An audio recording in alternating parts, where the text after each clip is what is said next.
I don't advise it because it is where I've broken bones and had all kinds of things go wrong with me, but I can say that it is the most ongoing, longest, uncomfortable pain for a tear you could ever have, because it takes at least a month, and every day it's just... You just got beard rash.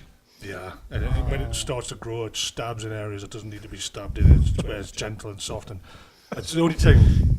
I was walking through town with my wife at the time, like silk, and I was like this. And we went near the church where the co-op used to be in Middletown. Are we broadcasting? Yeah. All right. And Hi where everyone. the pet shop used to be, and there's a church on the corner. Yeah.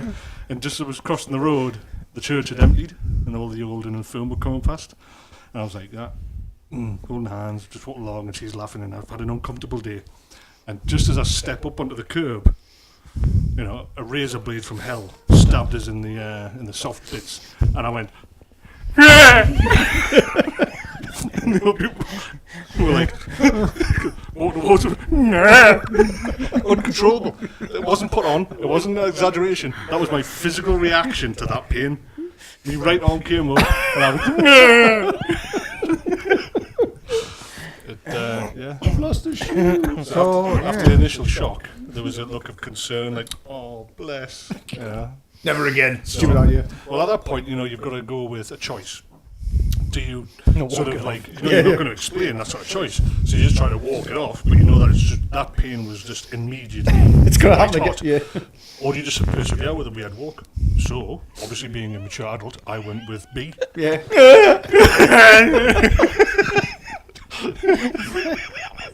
so embarrassing. Because otherwise it just looks like I'm putting something on and insulting people, being rude and, you know, I better own this now. Yeah, so that was me, you know. Basically, Lucy was walking along with us and There you go, mate, so don't get it done. Back. Never mind the fact that when I first did it, I did it in secret without any planning, and was standing at the top of the stairs. Oh, the And thing she on came it. in, and I was like this, "Oh!" And she just pissed herself laughing. That's not the reaction you want. Behold, the mighty sword. More of a dagger. What? You look like a baby. I mean, I was fully shorn, like, you know, there was only eyebrows left. Everything was gone. Yeah. I went to town on that shit. Yeah. So don't, So if you're going to do it, use the cream. No, I don't No, want to do it. I don't think I'll I'll be threading with. Threading it. What's wrong with you? Threading down there. That's just weird. I could go with it. I was going the other way. I've got an innie rather than an outie. Call him Mr. Chow. Salam, motherfucker. Imagine that. Except it wouldn't be that. It'd be like, no. Threading down there. Jesus, in that chair. Okay, Threading, upside yeah. down. What, you were adding a wig? No, man, threading. A wig? You know when you like you thread a wig in your hair? like the eyebrows and stuff. Not the my eyebrows. You know when you- when we get the eyebrows threaded. We? Me and you. It's a gang. Remember when we get our eyebrows done? We're gangsters. It's a know, Thursday. You're Let's. talking about shaving lines in When your we just eyebrow. getting our eyebrows done. You're talking about shaving out your eyebrows, like lines in it. No, man, just threading. You know threading. You've seen Oh, threading? threading. Yeah, never had Take that floss one. to your eyebrows. You have. No, I've had one done. It doesn't count.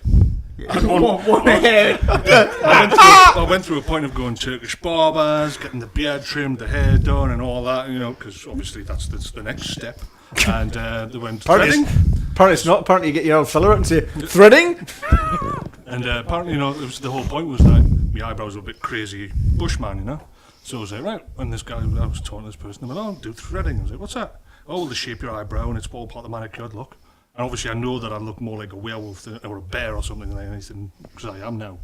So anyway, I went down, I'm sitting there, and there's a woman leaning over us, and she goes, are you ready? I went, yeah, go for it. Leave it.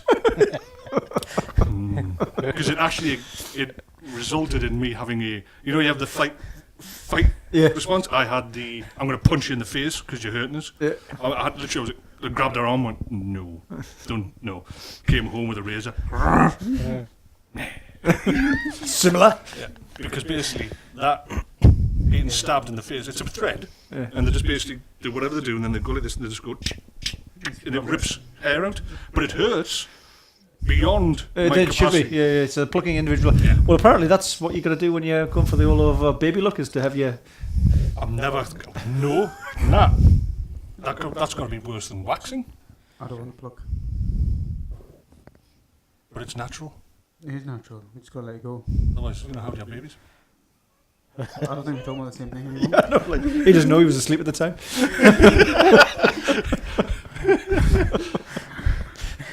Do I answer this? What are you talking about? That's not how it works. Just ask me son Bjorn. Hello. That 6'5" strapping blonde lad. Hello. Hello, father. He'd be very blonde, you know, in that part of the world. It's linked to Alexander the Great, I think. All my kids are blonde. Bjorn Talbotson. Who's just at the back?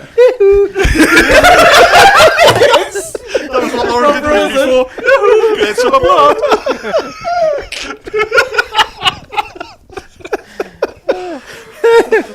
Father. My son. He's a nightmare when you take him to the beach. Keeps on going to the water, then running back and kicking over sandcastles. No, what did you do? It was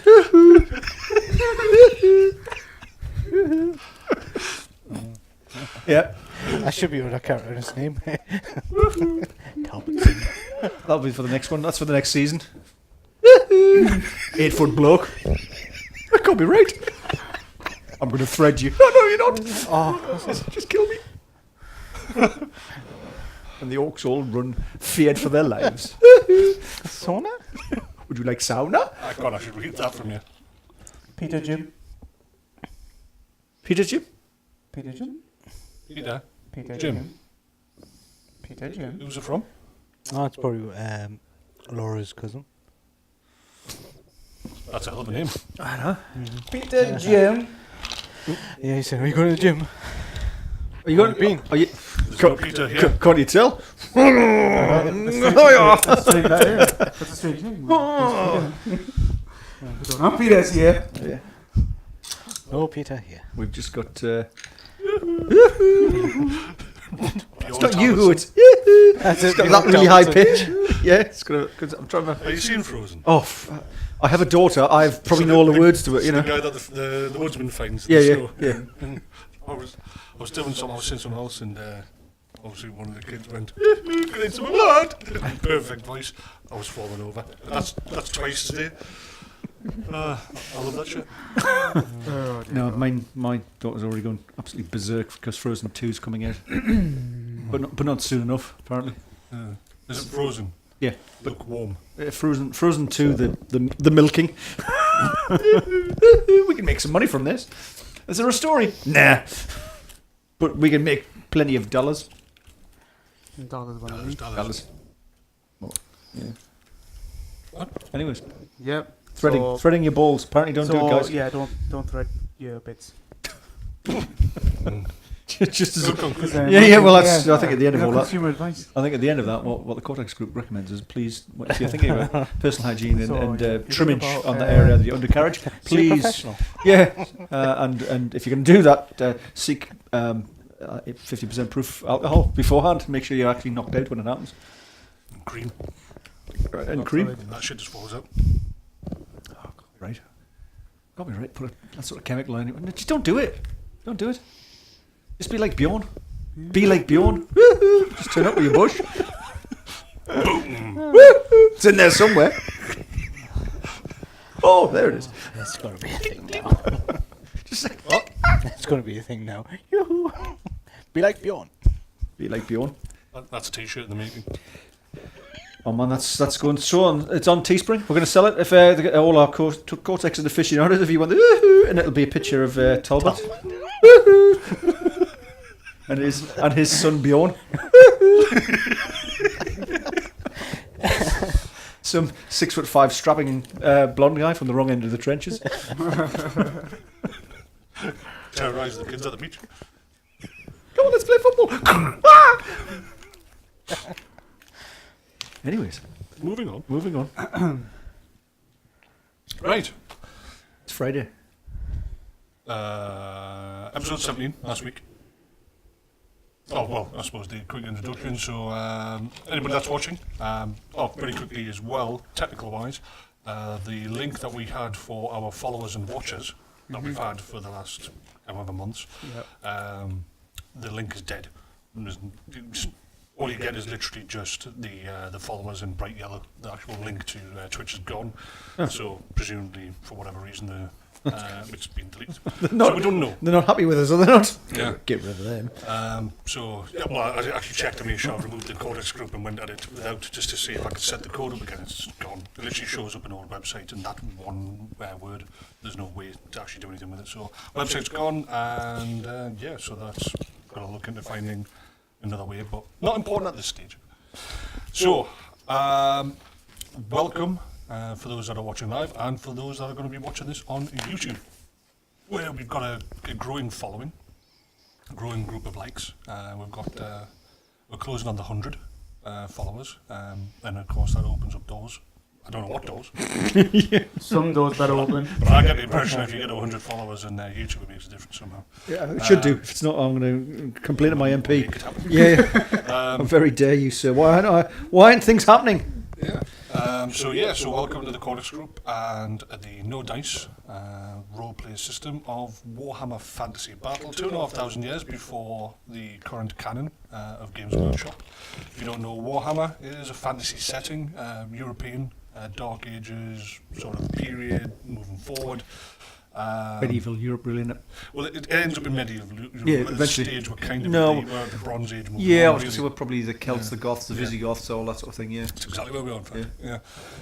In an Empire-esque like environment. If you ever go to Warhammer or check it out online and look for the Warhammer map, you can see it's very similar to our loving world. If you do know Warhammer, then again we are 30 years before the creation of the Empire. The Umberogan chief, Bjorn, has just become a father. King Bjorn.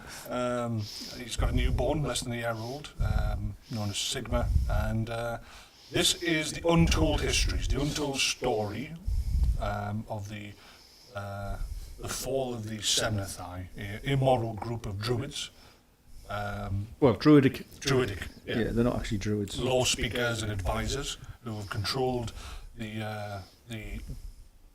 historical tribes of man, keeping them separate and creating a power base for themselves. It had a ruling council of the Soviet, one of which is Ulmakor, played by Nevin. They had a military arm called the Vaktari. One of them is Caradak, who is being played by Talbot. And anyone that is aware of Warhammer will know of the Slayers, the Drengi, as they are called in Kazad by the dwarves, and that is Grim and being played by Hot. The story at this point in time is that they have travelled south into the Black Mountains, where they have been questing based on demand, order, direction of Tal to his mortal son, the demigod, Ulmakor. And they found this heaven stone, this Azrael Duraz in the Kazad language, that fell from the sky at the passing of the twin-tailed comet. So they've managed to get a hold of it, and they are on the next part of the leg of this quest, which is to get it to Karak and the Dwarven High King, Kurgan Ironbeard. Grim has directed them in what is, no matter how you look at it, a dangerous path, but it is the least dangerous of all the dangerous paths that he knows of, and they've headed south into the Badlands. Current timeline of Games Workshop would have you, well, the world's dead, but before the built the world, would have this as the Border Princes. Well before the Border Princes, it was simply known as the Badlands. So they've travelled south into the Badlands, where Ulmakor and Caradak have come across a... I don't know if... Ronald? Yeah, I was going to say what. That's the Goblin Tribe for you. There's cables flying all over. Yeah. That's the shaman. No. So they've ended up finding out that what they believed to be was the Badlands and no human tribes. They've actually found a human tribe, one of many apparently, thriving in a obviously fortified Dwarven settlement that's been taken over by humans.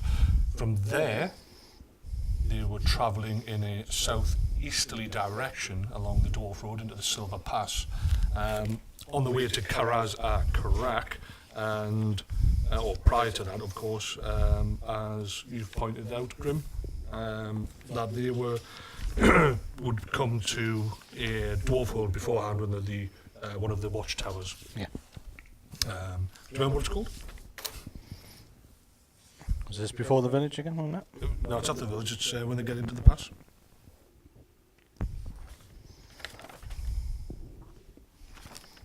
He knows it intimately, every single word of it. Kazad Back of his Urkbavak. hand. He's just playing for time to give him, because he wants more screen time. He wants to be the focus. Kazad Urkbavak. It's the eastern fortress for Kazad Urkbavak and holds the Silver Pass from the Badlands. So that's your first step destination. I don't know. Don't worry. Oh yeah, I found it. Okay. So basically, but before they get there, you've got 5 days in the Forest of Gloom, which is infested by 2 warring goblin tribes. At least it was when you passed through here a couple of years back.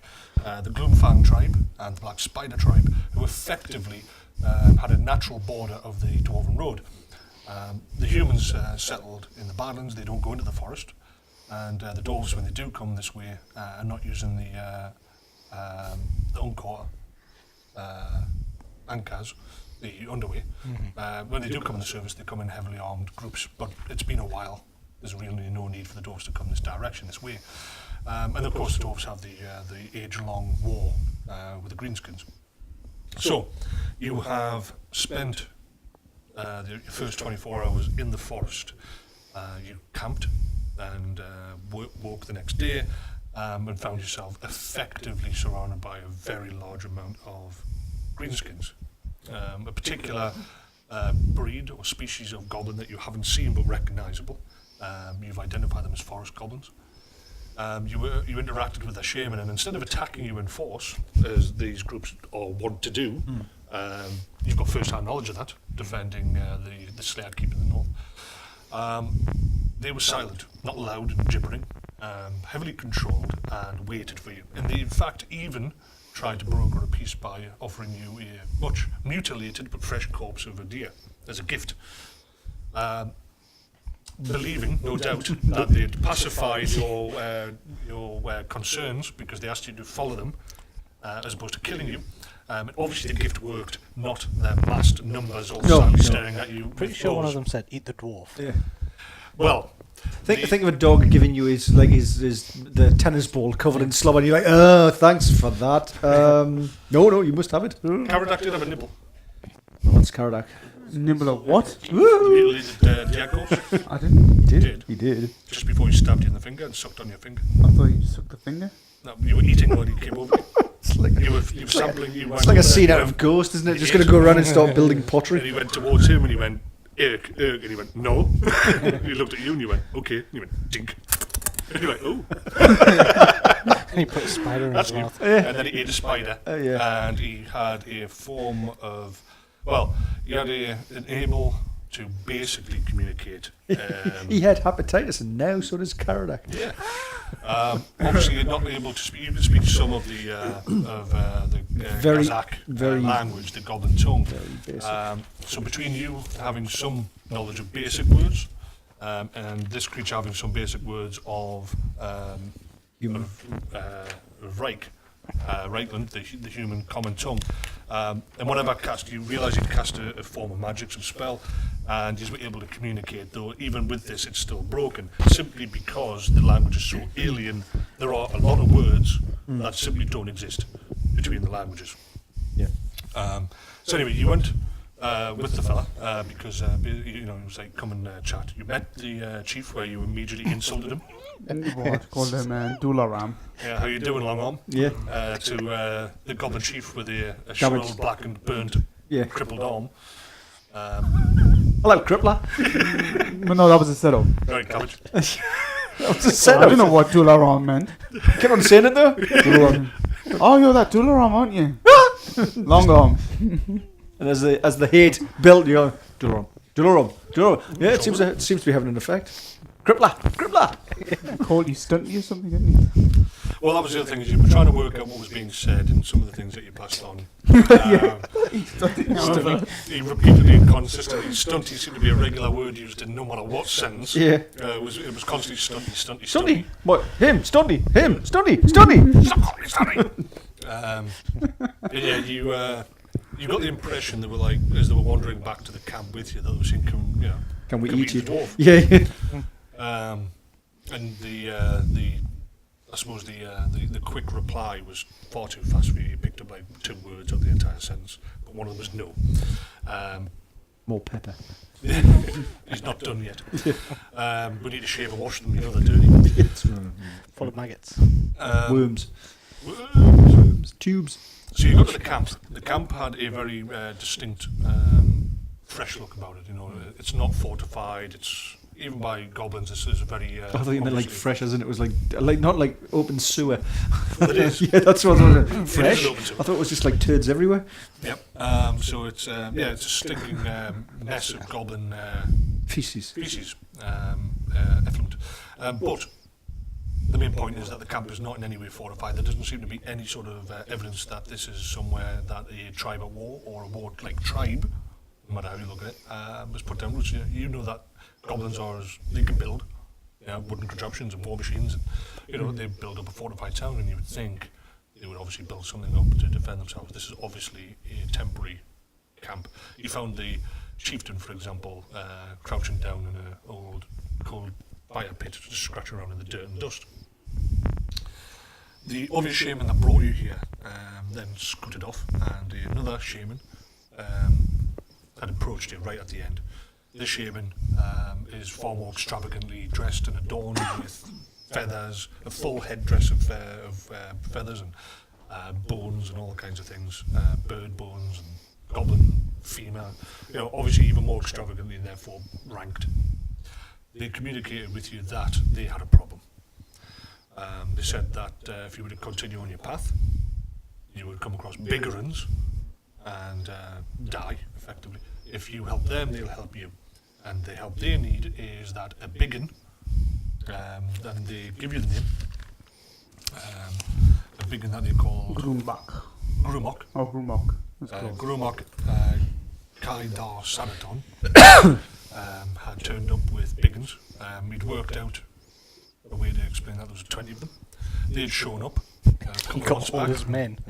That's it. Killed one. Well, they indicated there was 20 biggins, and that they had taken over the previous Black Spider tribe, and that Grumok had eaten the previous leader, and that they had waged a very successful war since against them. They wanted you to kill Grumok and his biggins, and in return they would help you get through to the stunty house. The stunty house at the end of the road. Fighting the biggins on the spiders. No. No? You got confused then. So the biggins are with the tribe. They No, want the you to go fight biggins them. by And the... there's biggerins. yeah, bigger ones. Yeah. Yeah, that had spiders or something. No. So the biggerins weren't the spider riders. So the spiders are there and the biggerins. Yeah. Okay. Spiders are not ridden, they're independent. No. So the thing that you concluded was that basically the black spider tribe, they ride spiders. Okay. Okay. And they've been sent to the pass with the biggerins. Biggerins, Yeah. which we're assuming means black orcs. Then again, you assume that the biggins are black orcs. Yeah, so what's the biggerins? Even bigger black orcs. Trolls. Yeah. And there was no way at the... So that's basically effectively where it ended, where you guys are sitting there going, right, so if we help you, you'll help us. You worked out that the biggins and Grumok were at somewhere in the forest. You would help. You didn't actually specifically say go off and just catch you later. Help them. They'll help you deal with the biggerins at the stunty house. And that is effectively as we start. So we are now episode 18 of Rise of an Empire. You are deep in the northeast area of the Gloomfang forest, well off the road, nearly a full day away. The sun is still up, but it's obviously waning, and you're in this effectively feces and urine drenched bald hilltop in the forest, surrounded by a full tribe of Gloomfang Tribe goblins. You've identified the leader, you've got the head shaman's obviously doing a lot of talking, stands beside him, and the shaman that came for you originally has wandered off very quickly once you'd been brought to them. And he's all literally left there. That's exactly what it is. So you haven't agreed, so the final words were, will you, help? In his high-pitched, chittering-like language. The goblins that you can't see are still visible by their glittering red, malicious eyes. You are literally just surrounded by these things. There's at least 100 plus. The forest seems to be alive with them. But just as equally, like I say, your knowledge of mountain goblins is your experience for everybody. Thank you very much for the subscription. And I haven't changed the screen, so the disclaimer's going to go up. Thanks for subscribing. I'm going to put the disclaimer up. We're not ignoring you in future, and we'll do shout-outs at the end of the show. Sorry, I missed that as well. I couldn't read who it was, but somebody just subscribed to us, so thank you very much. And here we go. So, yeah.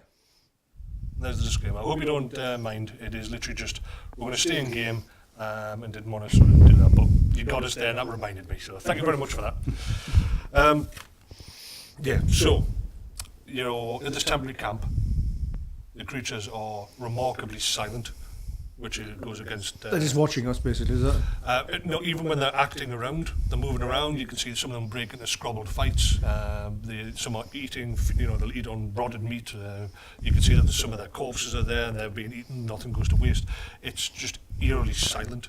There's the odd squeak or a noise, a chatter, normally indicative of an injury or some pain. But you are unnerved by how silent these are. We don't know. I mean, me and Caradak don't know about forest goblins. So, Grim, is this? No, we. You know, he knows about the mountain goblins. You're the ones that you've come into contact with. Oh, right. The forest goblins, because you're in the Great Forest. Right. But these are like a slightly different breed, whether it's because it's from the south and the Badlands. Right. There's an impact. So normally they make noise. Yeah, you can hear them coming. They've got no tactical awareness. Right. Is there a sense that they're being quiet for a reason? Well, we wouldn't really know, but I mean, with the three of us talking, we're like, we really don't have any option because we're surrounded by the buggers, and if we turn around and say no, then this is going to be a very quick and brief and heroic but yet futile fight. I mean, I'll survive, but you won't. No, he won't. Yeah, well, he'll die valiantly. He'll go first. So we really have to play the game. We have to go like, how far out of the way if we head to where these biggins and biggerins are? How many? Depends where the camp is. So we could divert for a couple of days. I mean, we could just get out of there. So based on what the goblin said, that the biggerins are at the pass. And that's what, 4 days? So you were a day into the forest, which give you another 4 days at the pace that you were making along the road. You've now went a day northeast. So technically you're still at 4 days, because instead of continuing on, you went like that. So you've literally got, by this time, if you hadn't have stopped and kept on going, you'd only be 3 days away. You've still got a 4-day journey through the forest Okay. to get to the pass. Alright, so we've got to go. I'm confused as to where we're heading to. Where? Yeah. Yeah. So the people we're going to kill are at the pass. Effectively, mountains. Yeah. Yeah. Whether you want to do it or not, but basically you've got... For anyone watching, I'm just drawing a map, but we'll show it in a second. So this is the Silver Pass. From there, you've got the western, northwestern watchtower of Kazad Urkbavak, and this is it's a mining hold as well as a watchtower of Kazad Urkbavak. We came from the river, the old Dwarven fortification or whatever it was. It's been taken over by the humans at the start of the forest. No, the hut. Yeah, the hut's not essential as far as the planning is concerned. But we came across. So we went across the bridge, and we were heading through the forest. Yeah, so if you imagine Heidelberg was up there, you travelled along, you crossed the bridge, the forest is literally like this. Yeah.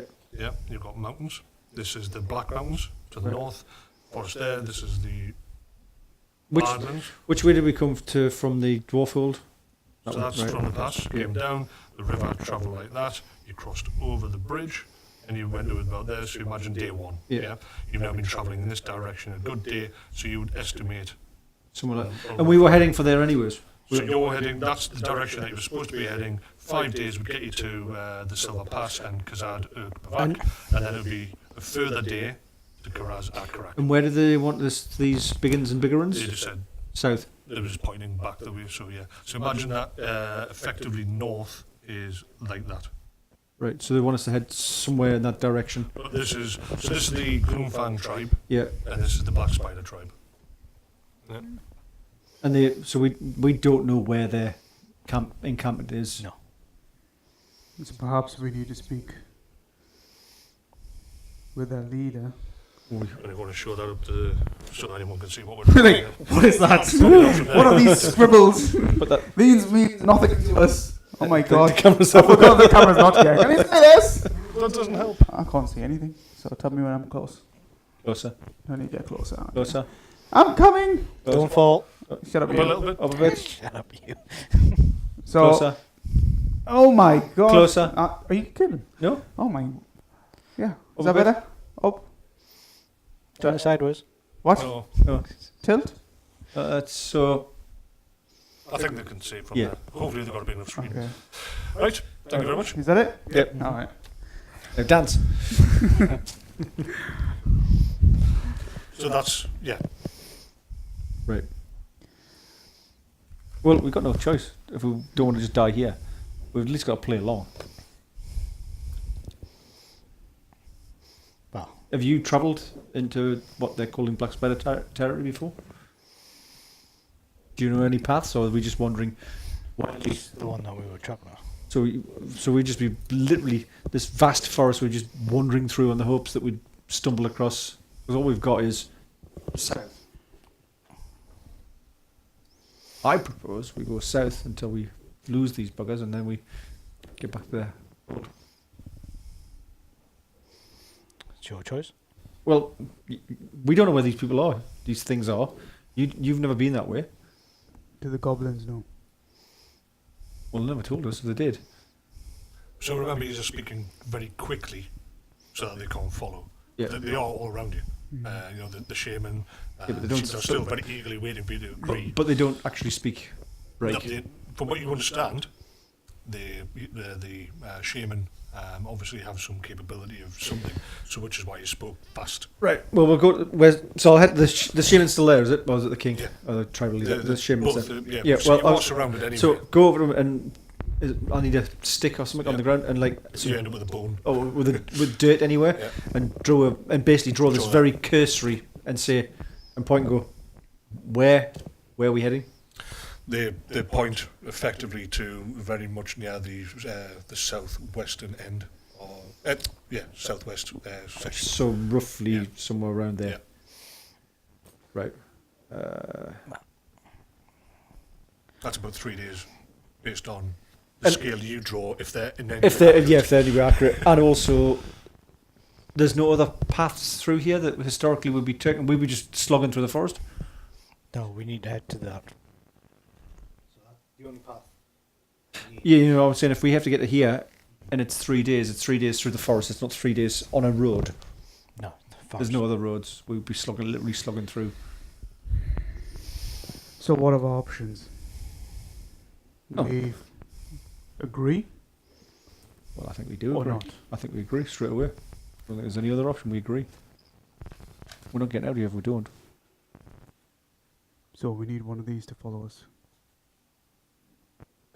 Show us the way. Surely they know the way.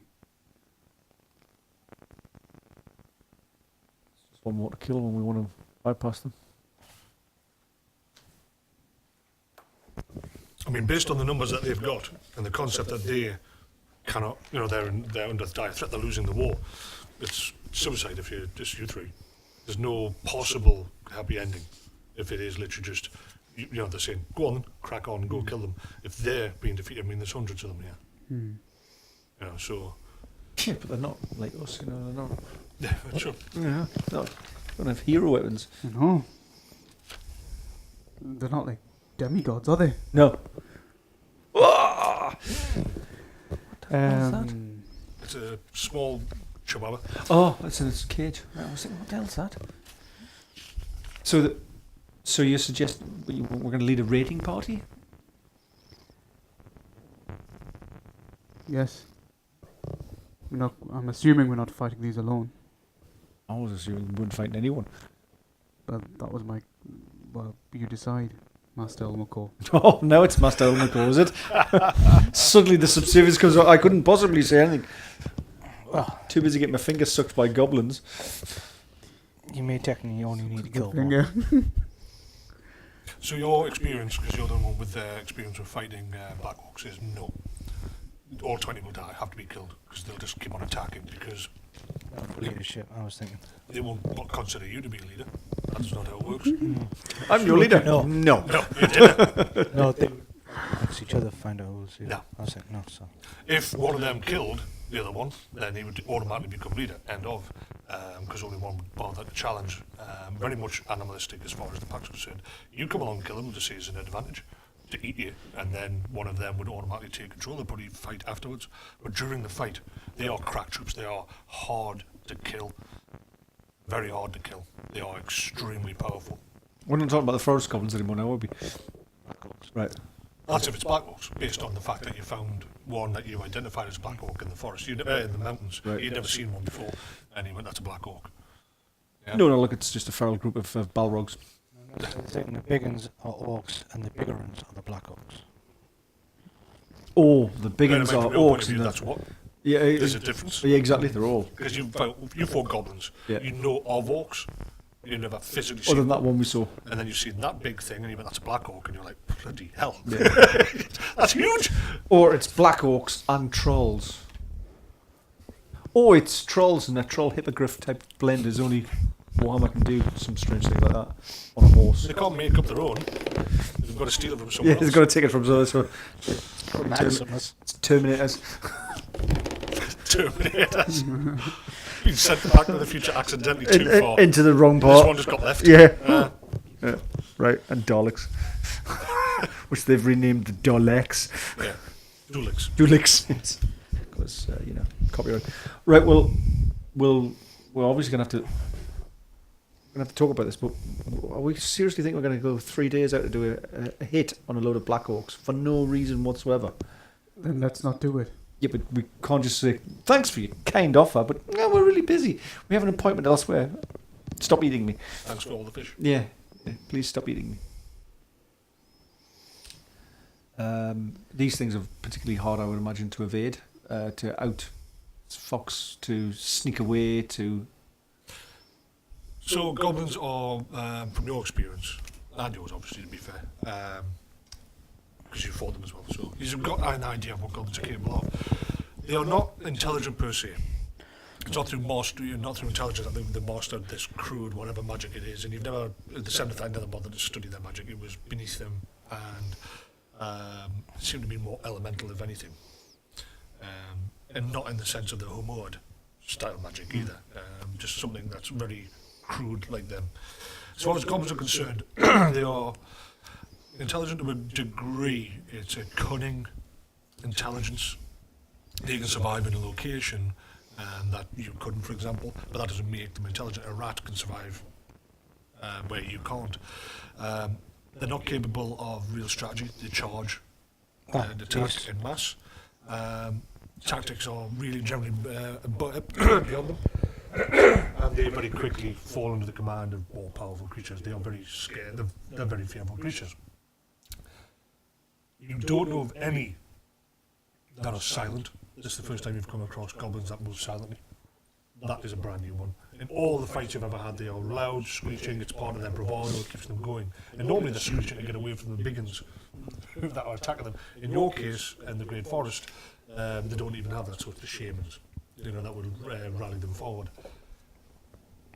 They are not, you don't know, you've got no experience to say that they're a stealthy creature, that they're necessarily trackers. They can smell, but they literally just charge into an area and eat everything. When they attack human settlements, it's because they've found a settlement there and they'll just attack it in number because it's there. Whether that makes them a good tracker if you're trying to hide, or particularly fast, you've got zero. None of you have got any experience in this side of things because they've never been in a situation to exhibit it. You're a master tracker, you're fast moving, you are not silent by any means. You never learnt the trade, it's not your thing, and you're in between. He can keep up pace with you, but obviously you can outsprint him. But you've got incredible endurance that they don't have. But you are at the peak, and you're not far off. So if it was a matter of suddenly turning and making a run for it, the initial damage would be from bows. But there is potential that you could create enough fear that they would leave you alone. But again, you've got no experience to know how long and if they would track you to the end of the road. It's just, and if they're faster than you, there's no way to know. And what about goblins? If you were to say kill their leader, how would they react to that? Because generally initially have fear. Yeah. But so in battle, when you've killed a leader, they disperse, they're defeated. They literally just crumble immediately. But the shamans are a dangerous species. They can rally the troops unexpectedly and have them come at you when you don't expect them to. So not only do you have to kill the leader, but you have to destroy that, kill that shaman as well. So if you were to kill these two, you would definitely have a moment of absolute abject fear as their leadership collapsed. They would run. Whether or not, when you make a run for it, they then decide to come at you. They won't look towards revenge at killing. They'll just disperse and run because a show of strength, you've just killed their leadership. However, in this moment, this case, it appears that it's their leadership that's keeping you alive. When they get over the initial attack, chances are they'll revert back to their base reactions and hunt you down to eat you. To a certain degree. Bear in mind that they've exhibited massive fear of the southwest. So potentially you could make a run for the southwest, keep ahead of them, whether they're not. Once you've killed these, if you've killed these two immediately, you can't find the other shaman's not there, right? So you killed these two and then made a run for it. You would, if you did it too fast, they would sense the fear in you, come at you straight away. You allow them to disperse. You could probably get a good distance on them, whether or not that's long enough for you to get to the road and potentially into the southwest region, enough for them to go, sorry, I'm not chasing you, and then not run into the black spider, which apparently are worse. So there is a possibility. So the black spider could be on the road as well. You saw them in strength straddle the road, very silently, obviously. And they were on the southwest side of the road during that, the moment of interaction. But that doesn't mean that further on towards the keep, well, they're not, the black spider aren't in control of that part. Yeah, exactly. You just were told that the black, obviously in this situation, the whole reason that the Gloomfang haven't killed you and eaten you was because they see a potential ability, a way to destroy a greater foe, because they are obviously not capable. And as I've said, the chieftain is exhibiting a very serious recent wound. He wasn't born like this. He would have been killed and eaten as however they procreate. This isn't a crippling issue. This is something that he's been injured with. Next week on Cortex, orc mating habits. Here we are, the orc. As you can see, the female is now. Huey. Yes. We walk to this. So just past their border. And head that way. Yeah, well, also consider that it's the fact that we're not going to be going alone. So, let's get this straight. They only wants to kill Grumrock. No, Biggins. The Biggins. Yeah. Grumrock, the boss, and his boys. Anyway, how many boys? And he made all the 20 brothers stand up and 20. then pushed one out. Give him shit for it because he was getting all carried away, like, yay, what's going on? Go away. You were like, right, 20, okay. He's actually quite impressed by his ability to get that many.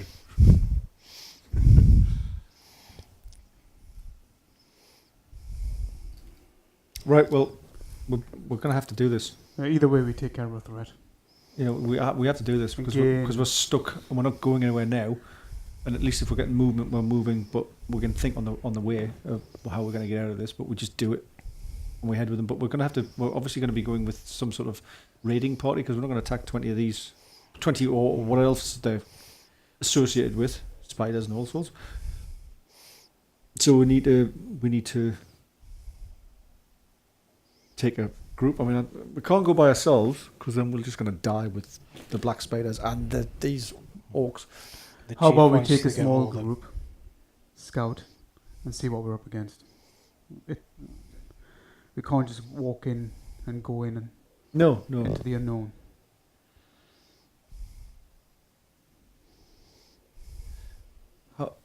We could suggest to the chief that we'll do the scouting. But then again, we don't know the area like they do. So how about we go along with a small party? I think he was implying a lie. Yeah. I was thinking just... You just have you're halfway through your sentence and you let him go. Oh, I see. Oh, I see what you're doing here. Yeah. No, that'll never work. There's Oh. Victoria training. There's a reason why Victoria do all the warfare. No, I'm like... What's wrong with your eye? That's some dust in there. Just his water out. Off! So, speak to the shaman and say that we will need to scout the big uns and the bigger uns to find out how they're arrayed so we can work out a way of attacking. So we'll head out to the southwest, point to the dirt mark. We'll head out. 3 days. Come back. Gather your men. And attack! Attack! Brings forward this bone horn. Not now, you idiot! See Goblin forming up, start coming into line. Attack! Yeah. Based on the numbers that are coming through the woods, the way that the undergrowth's rustling, your estimation is a bit off. There's at least 200, maybe 300 goblins. Yeah, they're literally just moving like a herd. My career's gone in a different direction. I thought I'd be leading a goblin horde at the front. Like I'm not entirely sure why I'm here. Suddenly feeling awesome. Yeah, and so they. Where are we? Some sort of blackened pass. It's a goblin king. Like humans down there. Yeah. Kill all humans. Oh, this has gone wrong. That's how the warfare. That's how that happened. Ulmakor and Caradak. I've never been. Started a 30-year war. I've never- killing all the biggins and getting the tribes together. Realised I've got my power base worked out. Among tribe. The tribes, yeah. Oh, Unify the tribes, yes. All the goblin tribes. Oh, wait a minute. On my spider mount. Great. Tal just waiting there going. Yeah. Oh. Just waiting for you to go Yeah. over here. They're not chaos, Dad. They'll do. Got that wrong. Look, there's my dad. You're adopted. Yeah, that's right. Oh. So now they're all forming up now for. Yeah. Surrounding you. Excellent. Getting ready for a big. Right. Well, I think it's over to you now because you're the military leader. I mean, I don't know how to. That's not what I do. I just send you out to kill I thought things. we weren't doing this. Well, we're surrounded by an army now. Yeah, we're doing it now. I thought we weren't doing this. Let's say who credit to you. We're not. You're doing it. Nice. So we need to work out a strategy to find out where these biggins and biggerins are. We need to send out parties, presumably to scout. You know, the stuff that you do Yeah, that's what I was intending to do. with this lot. But then we weren't going to do. But now we are. Well, we are. Circumstances have changed. Excellent. Well We done. can't scout with all of these. No, that's just. Well, they can be the part. Tell them to charge forward. Right. Go for it! Charge! Charge! Run the other way. Where's my spider? What's he doing with that spider? I don't know. Get some licks in. What are you doing, Ulmakor? priming Find it. their language. Just prepping it, getting it warmed up. Neutralising its poison. Bingo. Yeah. Banana rama. All 8 eyes. So We're on this journey now. We're leading a goblin horde. Excellent. Don't put that on your CV. so they'll see us coming. No, we don't just charge. Yeah, I'm not the strategist. You're supposed to be the strategist. Surely, what we'd do is we'd move forward with this group with a contingency that you will then lead to find out where the biggins are. Okay. With a scout group, crack force of elite forest goblin nibblers. Give me. I turn to the shaman. We do not attack now. You give me your best scouts. Gradders. Do not know what that means. Gradders. Sounds like a condition which you develop. I've got cradders. Oh, that's in the credits. You need a bit of spider on that. Oh, such you sir. He's gone somewhere entirely different with that. That's wrong. I don't know what cradders is. Oh, no, too. Critters. Capers.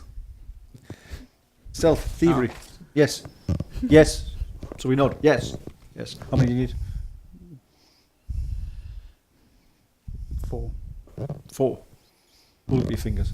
All of them. Not all of them. Got his friend coming so. 4 gators per floor. 4. 4 cradders. Yeah. S'il vous plaît.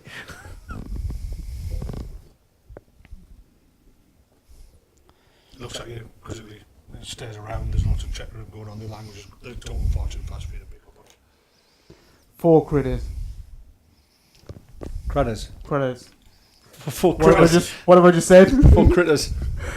4 eat the dwarf. Yeah. Yeah. Alright, okay. Oh, he knows what that formant. We scout. Gradders. We scout. Yeah. Yes. He's going to say see again. See! See. Mr. Faulty, see! I know. What did he say? Yes. That's Vas. You. You. Don't repeat it back. You. You what? You're going. Yes. gradders. Yes. Vas. That's Vas. turns around, speaks. Fast means you. You. To me, you. One of you guys, it's probably Darth over here. Stop breathing. Forever. Holy breath. Yeah. I can actually hear him over here. Ramnus. I know we don't. Yeah, thanks, bro. Thanks Yeah. for the. Stop breathing. Yeah. Sexy deer. He knows what it means. Sexy dear. Sexy deer. He hasn't done that in a while. Hello. Zabit, Velki, or Soba. No, my word. Yeah. It's not even in alphabetical order. We just have this awkward silence. Eh? Yeah, we're all like looking Wait for that like, translator. Where are you? I don't know any of that. Zabit. Begins with his head. Oh yeah, okay. Yep. You got that? Yep. Velki or Soba. What's over? Velki or Soba. Velki or Soba. Oh yeah, okay, yeah. Yes. I know.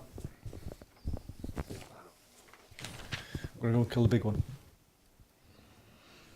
Okay.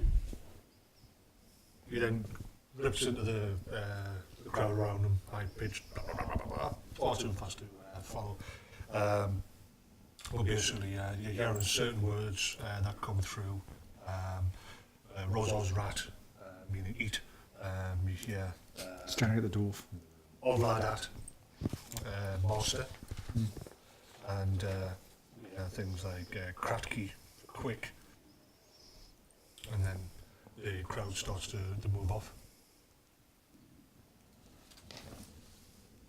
That disclaimer is not supposed to be ignored by you. I'm just quickly. I felt it's rude because he's asking me a question. I'm just telling him. Mutiny! Yeah.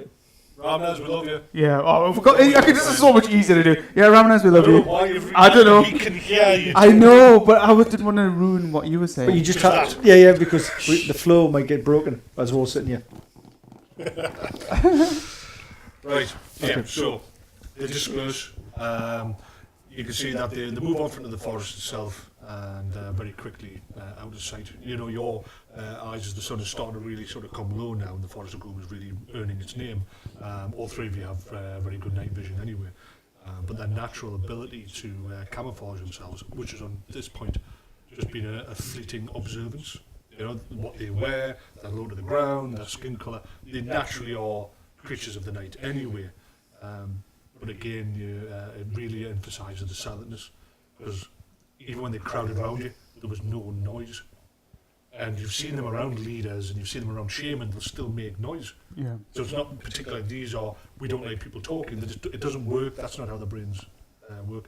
And so this sound that they disappear into the undergrowth is just distinctly unnerving. So suggesting that this black spider group are causing sort of like a change in attitude and behaviour, you know.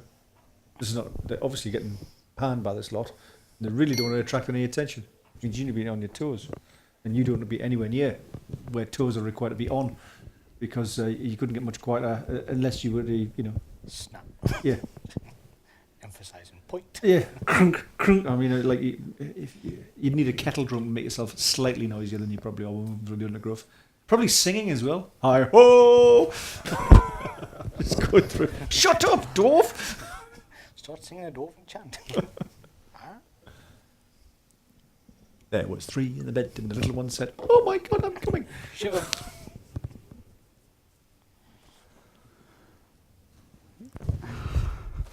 Go on. It's a long session, so what do we need? I can't read it from you. No, it's just Is it nasty? No, it's not nasty. No, It's about Holt. It's about Holt. Yeah. Yeah. But yeah, no, Ramnas, much love as always, man. Yeah, brilliant. It's just a brilliant group right here. So thank you very much. I think this one's for you, Holt. Just telling you guys now that I've shared your Twitch channel. You deserve more views, so thank you very much for that. Yeah. Eat, sleep, game, repeat. Thank you very much. Yeah. Thank you very much. Yeah. And also tell Holt to get that hat off. Haha. Embrace the boldness, man. Embrace it. Really? He's representing the wolf. Yeah, He is. Follow the pack. Follow Hashtag the- follow yeah. the pack. Hashtag follow the pack, yeah.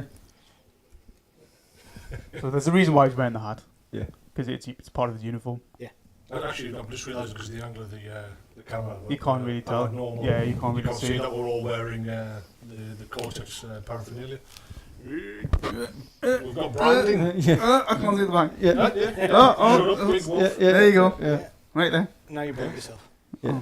Well, that's okay. So very quickly before we get back into it, so that's the whole thing. Is we want to get more viewers, more live viewers, so we can start doing giveaways. We're going to start off by giving away some of this branded, copyrighted clothing. You can't buy it in the shops, and there's everything from body warmers, t-shirts, sweaters, fleeces, hats, beanies, you name it. We've got a lot of stuff, and we're going to start off by giving away some t-shirts. But we need to get the numbers up, because otherwise we're just going to reward the one of 4 people that view us at the moment. And we did have a break. We know it's our own fault. Our numbers were getting up. We were up at 20 at one point, but we took some breaks, some technical issues, Christmas and that sort of thing. But we're regular. We're coming back. We're going to be going with Friday. See if we can build up. So we appreciate all the shares, any comments and links that you put out anywhere. We've got a load of videos on Twitch. We've got a load of videos on YouTube, and hopefully you'll come with us on this journey, because there's going to be a hell of a lot with this game. It's huge. It spans millennia. But literally. And that's what we want you to see. We want you to join us, follow us on this story, see how it is where players get together and tell the story without the random dice. And it's not even about like knowing the world, because We're telling at the least world half of it's the at least half of us don't even know the world, don't know the system, don't know anything, and it's just like I say, picking up a book, or tuning into a show that you're not aware of, or the world or the environment, and just getting involved with the story. And that's So any love is much appreciated. So thank you very much. So, back in the game. Back in the game. They disperse. They've still got a good 40, 50 of these Gloomfang Tribe goblins around you. You can see that the shaman is talking to the chieftain, who's still scratching in the dirt. Food's brought for him, and you also see the other shaman that originally found you on the road. He slinks back into sight and basically debases himself in front of the other shaman. But effectively, you're ignored at this point as they go about their business. But there is still a lot of eyes on you. Out of curiosity, some hungry, trying to fight that base surges. But obviously, even this sheer number are under a specific, very obviously, the only thing they understand is threat to leave their food source and natural enemies alone. So how you want to do this? Do you want to just take a small group, that 4, and go ahead, but like go really far ahead? Or do you want us to move in en masse behind, but like, we move, you go out ahead a mile or 2 ahead and then do scouting that way and we follow en masse? Or how do you want to do it? By the way, there's no evidence to indicate that you understood when you were saying 4. All right. You've literally been left alone, there's no force standby. There was zero recognition that he understood what you were saying until you basically went scout and he went kill the biggins and he went yes, and he went yes, you. And the ball just, vanished. slunk back off. Oh, okay. So there is no evidence at all around you to indicate that he's waiting to take anyone with him. All right, okay, well, even better. That means we can do some scouting. So we'll scout. We'll scout in the hold at the end of Silver Pass. Not here. Increase the pace. Yeah, faster. Full sprint down the road. Make it so, number 2. Right, so... With hindsight, the noise that you made as you ran was probably the thing that gave you away. So you all literally stand there, and I'm assuming that it's one of those moments where you sort of, I'm in a life-death situation, but it doesn't look like they're going to eat me now. Yeah. Yeah, we're just like, okay, let's start heading towards the southwest and see what happens. Okay. Let's do ahead. Okay, well, southwest. You're a natural scout anyway. Yeah. Are you just going to retrace your steps? Yeah, get back. Well, we know how to retrace and get back onto the road. What do you do? Because you can. I can recreate. Follow I'll follow the trail back onto the mind road. that there was a good 50 odd, if not more, in the surrounding trees. Even though they were silent, you couldn't see them. For the mass majority, you got the sense of a large number was still with you that when you were heading towards the camp. The other thing, of course, is as you're heading back, it's getting dark.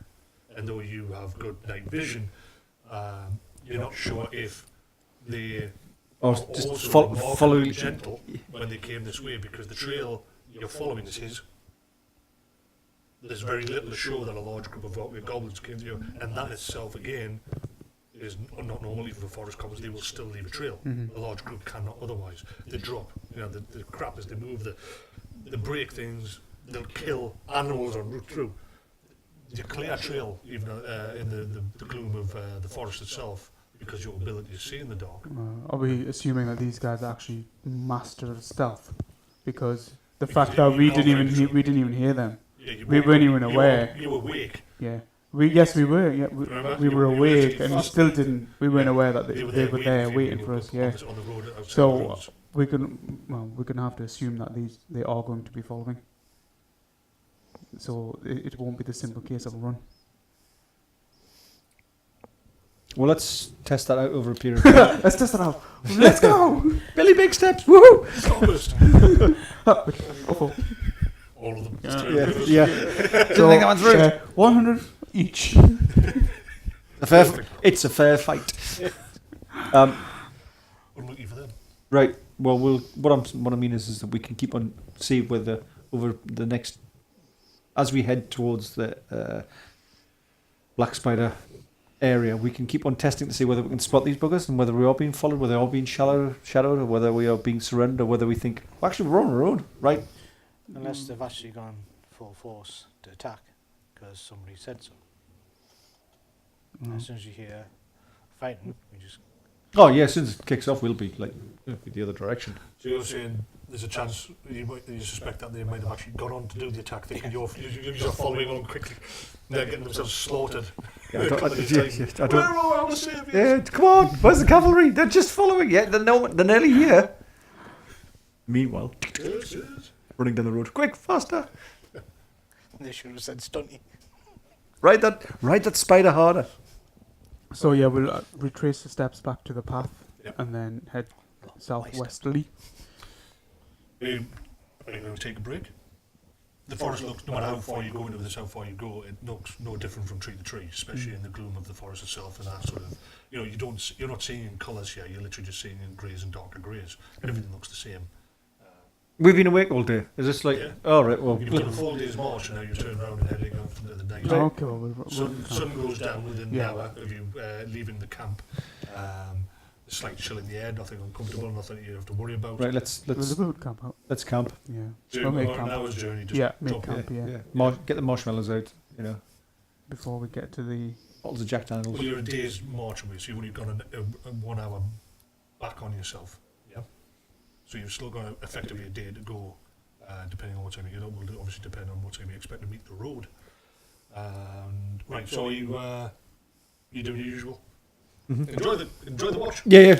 I shall maintain our communion with the gods. He's putting out his starting fire. You're deep Sorry, in friendly territory. yeah, what sort of fire? Yeah. Yeah. Okay. Set a fire. You set a watch. Yes. Set up a watch. I will do the same usual routine. So Grim. Well, in this case, I'd want to qualify how long you want to actually rest. I Bear would- in mind that you can easily do 2 hours and then get up and move, or you want to do a classic idea that you're going to have 8 hours perfect rest. Well, that's what I want. So yeah, just have between 8 hours. It's really dark around here. Yeah. So I'm assuming- I think it's going to Rolex. The candle I've left burning. Wait a minute, it hasn't even gone down. What's We will going be on? at a significant disadvantage. Well, apart from Grim, we'll be at disadvantage, won't we? In the night. Well, no, we're pretty. You're pretty effective. Are in we the all night. right? Okay. All right. So very quickly, out of game, which I don't like to do, but in this case to remind you, something that was brought up at the beginning of the campaign.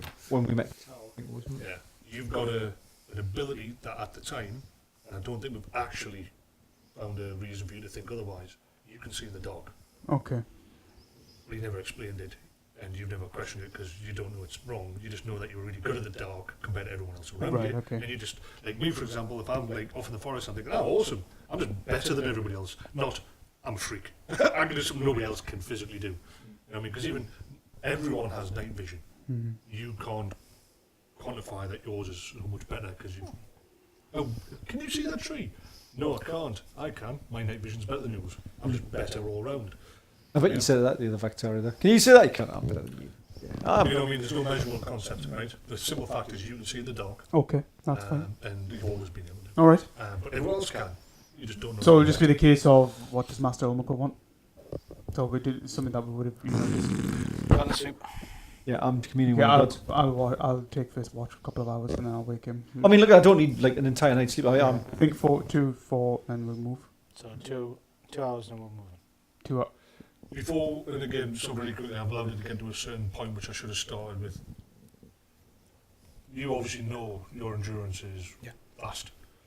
From your experience, bear this in mind for different reasons. You're not really feeling, you're sleeping because it's is it a military thing which is sleep when you can, because you never know when the next time spending 3 days on the run from a Black Oak is going to really have telling consequences that you sleep as I can. But don't feel the need at this stage that you're actually necessarily feeling. You're not burning your reserves at this point. All right, okay. Yeah? You're both We're not fatigued. very capable of continuing through the night. Like I say, you take about, you can do 3 days before you start going right. I mean, I'm Yeah. starting. But that was our thinking behind it, just Yeah. that we don't know what we're going to come against. And the other thing is you've never tasked yourself to know when you're.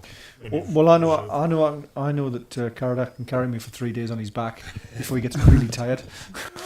So that's the point where I go. Well, we'll have to stop now. All right, well, we'll just do an hour then. I'll do an hour. Watch. We're going to do 2 hours total. Yeah. All right. Quick nap. Right. So the forest itself seems to for both of you. So you've settled down, you relax, and the forest noises, night noises, closing around you. In itself, that's comforting, because anyone that knows when they're in the forest, when the forest is silent around you, especially after now and you haven't moved, something else is keeping it moving. Something else is keeping it silent, because nature hasn't got used to what's going on around it. In this case, the night creatures stop shuffling in the undergrowth, hunters prey, things are moving around. The forest gets used to your presence, and the noise indicates that there's not something outside of your vision moving around. Including possibly the goblins. But then we didn't notice them last time. Exactly. And they were along the road a bit, so it's hard to... But either way, the hour goes by without incident. You wake Grim, and your shift of an hour goes by also without incident, and you're woken 2 hours later. So you'll estimate that it is still before the middle of the night. It's still before it's late, but yeah, you've still got a couple of hours before it'll hit the dead centre of night. As you start heading back, continue on your route, without really punishing yourself, continuing on the journey, unless you want to stop. Otherwise, you will make. You'd estimate the road to be a run of sort of 6 hours from you. Bear in mind, it wasn't 24 hours on the road. It was a walking day. Yeah, the sun had come up, but it was going down an hour less before when you got to the camp. So you've got enough for 6 hours before you'd expect to hit the road unless you stop. Just keep going. Let's keep going, yeah. So the 6 hours go by, you are alert, you try your best. I don't know if you can think of any little tests to see if something's around, something's following you that's hidden from sight. Throwing a stone every time. You randomly throw a stone into the trees. In a forest. Surrounded by trees. No, I don't think there's any need to. I mean, as standard, I'll be checking. I'm leading on anyway, checking for any signs, just to see if I can pick up a track of anything untoward, like life or goblins. Or if there's been a pack that's moving through here. Well, they are as experienced and trained as you are. Yeah, bloody hell. Spirits will find them. Oh yeah. Yeah. But yeah, and what am I? Like you're like sorry, what am I? Like, your dog's body. he's on his own Twitter channel. Yeah. What am I? Fuck you. Stundy. Yeah. No, I mean, I don't see any point. Let's get the road. Let's carry this. Let's forward, and then we'll work it out. I'm not going to stop and start channeling spirits to try and get everywhere. Just to work out where we're. Okay, so we know We're still in. Yeah, we're still in our friendly territory because we haven't passed the road yet. So once we get past the road, then we'll become a bit more cautious. So until that point. La la la la la. Come on, Grim. Another hi-ho. Hi-ho. Kick a stone. Well, you continue on the journey at best speed. You eventually reach the road itself, and it's in the pre-dawn. It's pretty hard to tell what time it is. Hence the name of the forest. It's very gloomy, very thick, very old, and blocks out the light. But by the sort of the rays that are starting to highlight the forest, the certain colour and tinge to it, you're in the pre-dawn. The Badlands, obviously you're in it, and it's a very large flat basin. There's very little blocking the sun rise, so you're in the pre-dawn based on the way that the forest is reacting, the slight lighting of the day around you. And you get back to the road itself. Pretty much, you see the dark and gloom shadow of the old lumber fortified building as you pass it by, and as you get to the road itself. The carcass isn't there, and you literally put foot on old dwarf stone. Right, this is when we're going to start having to get a bit alert because we're possibly coming to the interface of the territories. Okay, we move on, and this is where, like you say, we'll So become more alert. And It's ultra quiet, ultra Yeah. silent. This is. so I'll. You're heading down the road, or you're actually heading into the forest opposite. You're heading into the Black Spider tribe lands. Yeah. We're going to go a certain way into there because what I propose we do is we get into there so that if we're being watched, it looks like we're still carrying out what we're going to do.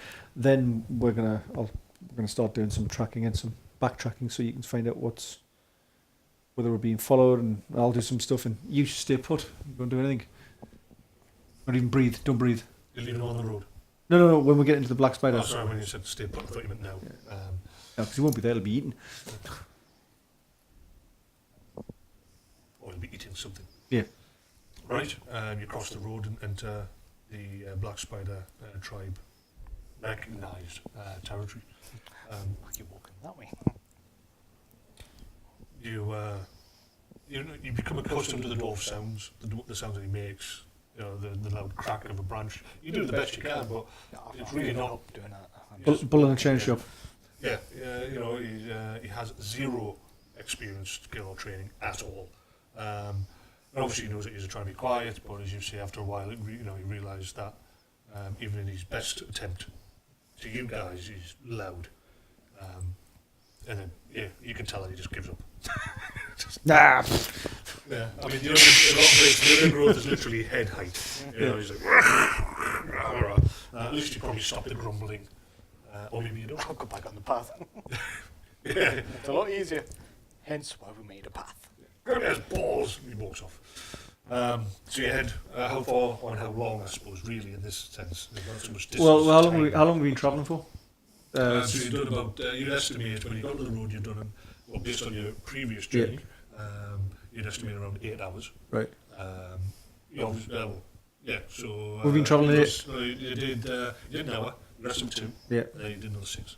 Right, so we've been travelling for about 6 hours, and we've just got over. Right, let's make camp. Let's at this point we'll go a couple hours into the territory. Right, so another 2 hours, yeah. Yeah. So it's your 8 hours since your 2 hour now. Yeah, and then we'll stop. Do again. Same again. Yeah. Well, this one's more about we're going to try and what we're going to need to do is work out whether we're being followed. All right. I mean, I don't want to go all the way through to Black Spider. I don't actually want to meet these people. I'm not interested. It was tempting to be head of a charge in the front of a goblin horde as we attack God knows what, because that would be different to put on your CV. But I don't really. That's not my purpose. What I'm thinking of doing is that. But you have to understand that these goblins are clearly masters of stealth. I could not see them. I could not track them. Yeah. Okay. Well. So I could be giving you a false perspective. Perspective. Fortunately, I have other agents and agencies that can help Very me. intelligent, huh? And so I don't have to rely on your more mundane senses. Mm.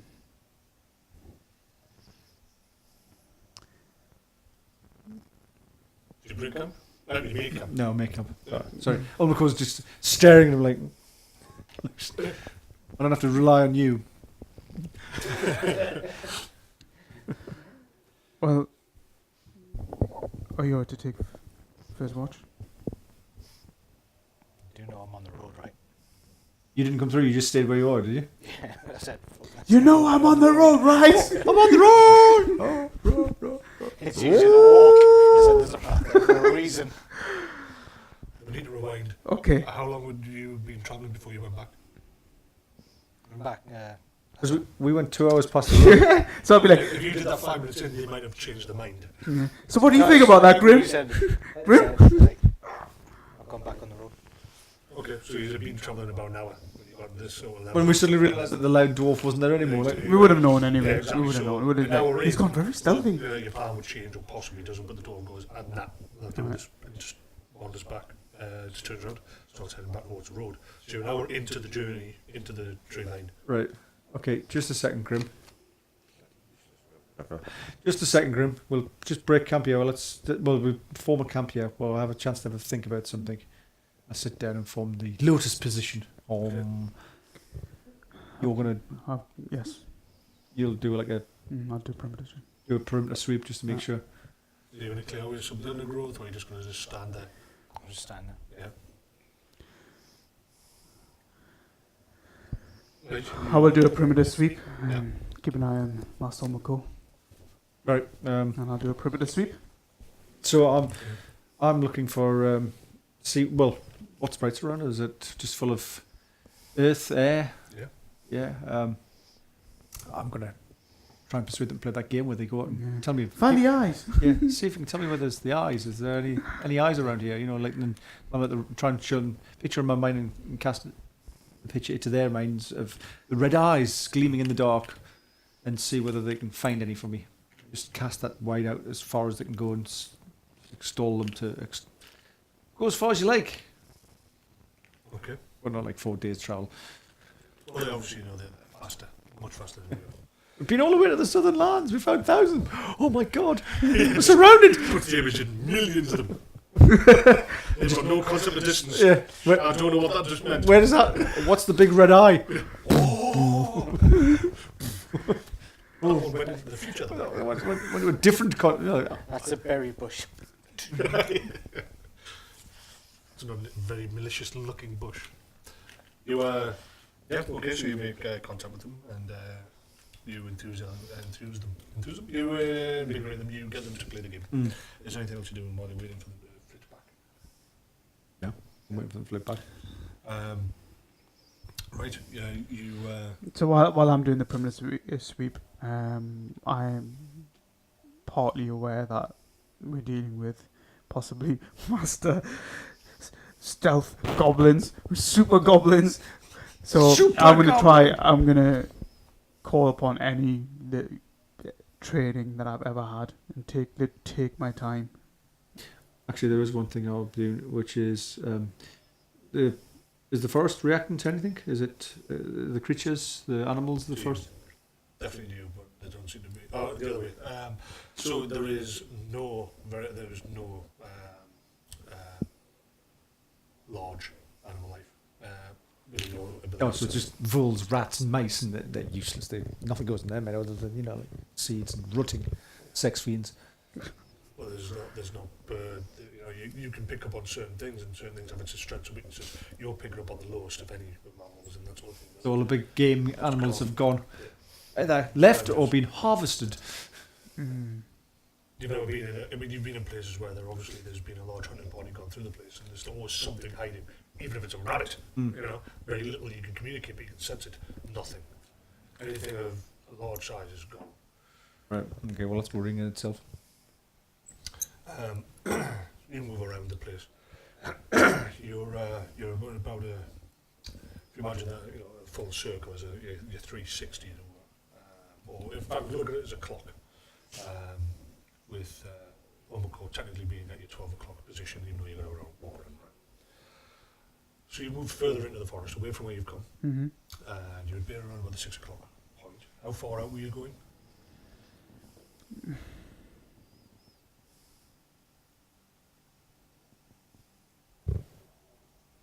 Wouldn't say that far. I would say enough to get. 20, 30 feet. No, I'd say more than that. I'd say about 100. Right, okay. In the forest, don't forget 100. Yeah, I know. In the forest, you quickly disappear after. I'm trying to rely on my ability to track. So and orientate around the forest. So I'll say 100. Yeah. Okay. So I want to be sure. That's one big circle. Yeah.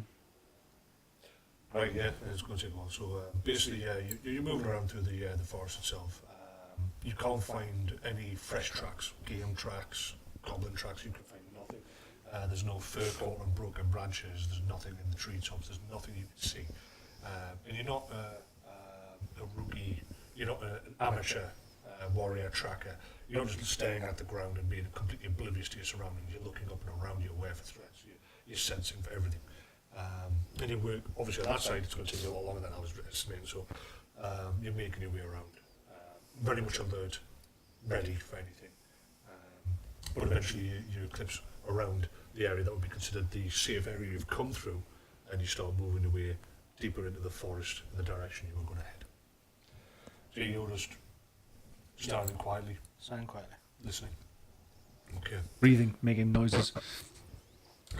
Part of the side effect of when you're trying to communicate with these lesser word, is that you're concentrating on their eyes, but your imagination, your memory, often will give more of the image than necessarily you want them to focus on the eyes, but with it comes the scene, sign of a goblin comes certain imagery that comes with it. And though you some of the more powerful spirits, those that have somehow taken on a more of a solid form in the environment, can quite easily understand that you're specifically asking for something. The flighty ones will often go in different directions. Sometimes get distracted, but they will sometimes pick up on the bigger picture as opposed to the detail that you're asking. This is the case. Some of the images coming back from the Luft movement. They're not showing you the eyes. What they've done is they've picked up on the goblin form and your mind, your imagination, not your memory, sorry, of the goblin form and its eyes. They picked up on this, and they're coming back and showing you images of deeper into the forest, about an hour, maybe 2 hours travel, over a large pile of them. But they don't understand what they're showing you, so you just get quick flashing images from groups of them coming back, and initially it looks like they're showing you the goblins in some kind of, like, maybe sleeping and crowded around a large group of them. But one thing that's common with all these images is that there's no glinting eyes. But the more images that come along, the stronger the picture becomes, until you realise that they're showing you a considerable amount of dead. Oh, right, okay. Definitely no glinting eyes. Yeah. And of course, they won't know they're just goblins. They won't know whether we're looking at whether we're looking at black spider or if we're looking at, yeah. And that's distance, it's far away, or is it? Well, yeah, it's about, it's a couple of miles away. Excuse me. All right, well, when he comes back into the camp, I'll just relay that and say, well, in a sense, there's a big pile of dead orcs, dead goblins. So, you're out effectively, if he's here and Grim's there and you went around, you got to about this point here.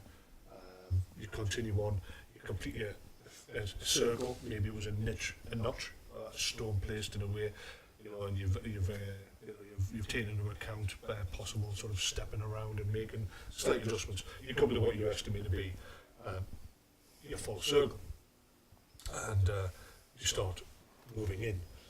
You know as well as anyone, especially 100 foot out, there's no way you'll make a complete perfect circle here. You're not definitely not coming back to the point that you've started this journey. So you're making just a basic estimate on the way that the sun's moved. And of course it's very hard with the forest gloom.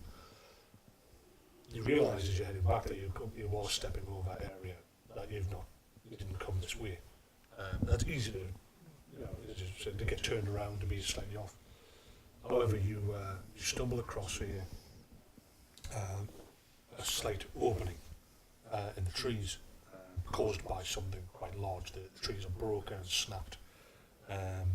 Based on what you're looking at, however, is a large rock.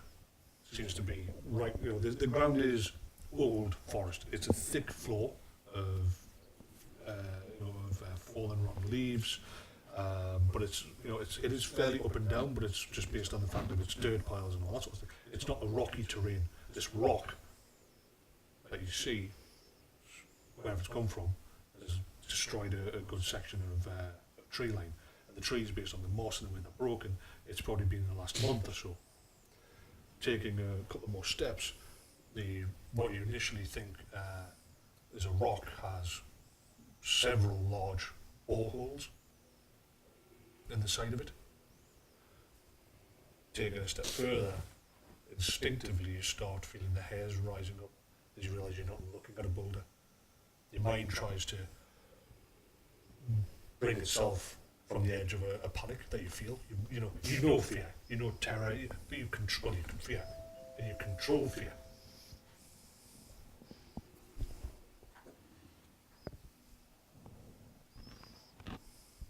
We'll find out in a minute. What you're looking at is a carapace. Ooh. The physical carapace of a creature that's easily the size of the biggest tent, half the size of the King's Hall. You take a step back and allow yourself to see that what you thought was a tree is a leg. It's segmented. You stop, hold your breath. Then you realise you're standing in between these fallen trees, their legs, the segmented spider, largest spider, arachnid that you've ever seen. Its carapace is scarred, but also has the resemblance of stone because of the debris that's built upon it.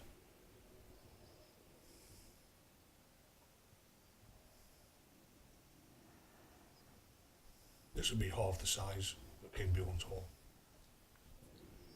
While you look at it, for it to stand, it will obviously be monstrous.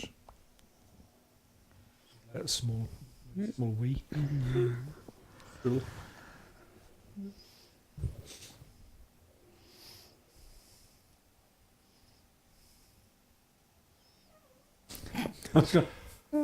So this is If I just wait here, who's the game's I'm master? still going to move.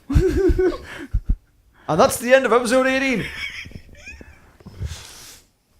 I don't think I'm ever moving again. Whatever. Yeah, I'm just going to be like, Well, you will when you pass through its digestive tract. As goo. Yeah, no. through peristaltic movement. So, Your mind retreats. Yeah. It's beyond fear. This is not something that you're necessarily controlling. You are frozen at this point. yeah. This creature is beyond any living thing you've ever seen. Its size, pure bulk, the horror and dread that this thing, this sham, the evilness about this thing, this is just wrong. And also the fact that you're looking at this carapace arm and thinking, you have nothing that can penetrate this.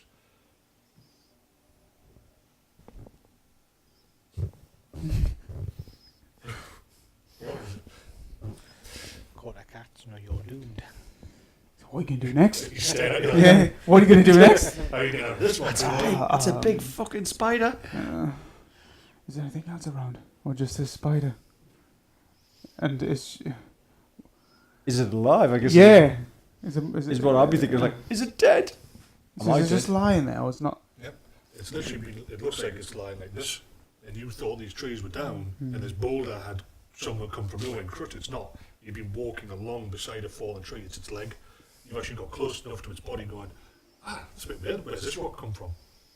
And then notice that these trees are going into it, and then you sort of step back and go, it's not a rock. I'm now going to retrace my steps Yeah. to Reichdorf. So, I will retrace my steps. Ever so carefully. So, cautiously. And try and get out of there. And just to get to the point where... where I can just let... Yeah, I can Let yourself cruise run it. free and just like... Are you moving at a normal rate for you? You know? Yeah. So you're not cautious, you're just... No, now I'm cautious right now. I'm not scared. You're going very slowly. I'm going like, cautious, yeah. Just get moving. Tiptoeing on glass. Tiptoeing on glass all the way back. Retracing as far as So you're back not in as I amongst its can. leg. Yes. Okay. So I'm not at like So obviously eating distance. you can see that this creature's, this carapace is covered in these fine hairs, but these fine hairs are large. They're not delicate looking things. And these legs are tipped like javelins. You get to the edge where you can step over it. Step over it? Like over its, the end of one of its legs. Yeah, I'll just step over it. Right. And Then- keep going back. Okay. Until I'm, at least... So I'm at least 3 miles away. It's a dim memory. It's a dim memory. Yeah. Are you wanting to travel so far that you can't see it, or do you want it just to be a dim? Just dim, yeah. Just a shadow. shadow. Spider sharks, they're the worst. Yeah, just so I can still see Yeah. and monitor its movements if it is still alive. And doesn't move. If it doesn't move, then I will be less cautious and just Probably full. pick up pace and head back. No problem. Finds the nest. So in general like that, even in the best place without running into whatever you thought you were running into a giant arachnid monster god, we're still going to take you a God couple of of hours to sort fires. of walk that, unless you were at good pace, if you're doing the proper scouting job and sampling here. We'll see it's an hour. and he comes back into the camp. You're aware, you can sense an agitated. Mm. You know, I can smell it. you know, My olfactory senses are fully alert as to the fact that I can smell fear, and it's brown.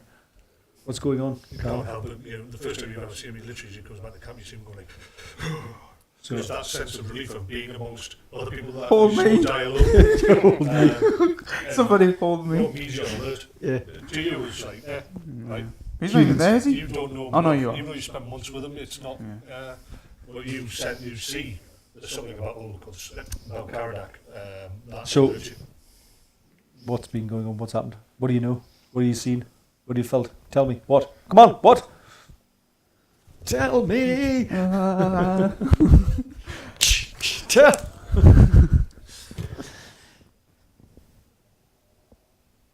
I did as you asked.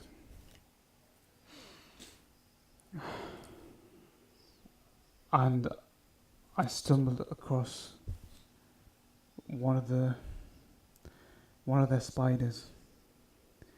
One of their spiders? There being the Have you ever? Have you ever seen a garden spider? Have you ever seen a spider? Have I seen a spider? Ulmakor? Yeah. Pick one up. I've seen a spider, yes, many times. Size of one that could easily fill King Bjorn's hall. I guess I haven't. That's all new to me. No? Is that what we're saying? How many? Where? I think one is enough. How far away? 100. What was it? What did I say? What was the radius? I don't You know. did 100 for radius. 100 foot radius. So I'll Right. point out the vague location because I totally Tom Cruise down the way back, man. Right, that's what I'm saying. Unbroken Olympic champion. Yeah. So the Unbrogans had this messenger that they'd use. He was the fastest messenger the Unbroken tribe had ever had. They used him to send messages to him from the other tribes, you know. And he was called Tom Cruise. Tom Cruise. And he was known for his speed. So a colloquialism is Tom Cruised it. Though they have known also to revert to he booked it. Yeah. Always. Billy Big Steps. Or you give it Billy. Yeah. Because Tom's offsider when Tom was tired was Billy, and sometimes Billy gave big steps, and he would give Billy big steps. His long legs. Yeah. But Tom Cruise just means that it's just full on. Yeah. Tom Cruise was a sprinter. Billy Big Steps was more long distance runner. Yeah. Yeah. Just wouldn't stop ever. Just kept on running. Right. Well, I'm curious if I see this thing he's talking about, because I can't quite get it in my mind. So I'm going to ask where it is. And I'm going to creep close to see this thing. Okay. If this is what you wish, then Oh, very, very I was nice. thinking it was more. Grim will take you. You ask, and he's so innocent thinking you never want to go, so he actually gives you exactly where it is. And you go, right, we're off. I'd have lied. Yeah. Oh, it's gone. Yeah. Yeah. I saw it just escaping somewhere 20 miles to the south. Then we run for it. I'm hoping it's dead. Can't believe what you're talking about. So I'm going to go. You don't believe me? You believe that I do not speak the truth, and what I saw was a figment of my imagination? Is that what you're saying? I'm thinking it might be dead. Oh, okay. Because It'd I've be not best seen for it. us just to head the direction that we're going. The opposite direction of the spider. It sounds like a great idea, Master Ulmakor. Unless, We should of course, listen to Grim. unless we're completely surrounded by forest goblins, in which case that'd be the quickest way to get there. We might as well just jump in the pot now and salt ourselves. So not only do we potentially have biggins and biggerins, What we got? one of the biggins or biggerins could be spiders, or other spiders. No, I'm going to go and creep until I can see one of these things to give us a sense of what I'm looking at. You Because I've never seen it before, so I really want to know. just want a selfie, don't you? Yeah. He's the spirit. Yeah. Hey everyone, let's do duck face. That's wrong. That's wrong. For all our viewers, I'm sorry. I'm glad we're at a distance. Yeah. So you lead him. I lead him back to the location of said Horror. the spider, Are you trying it Arnie quietly? spider.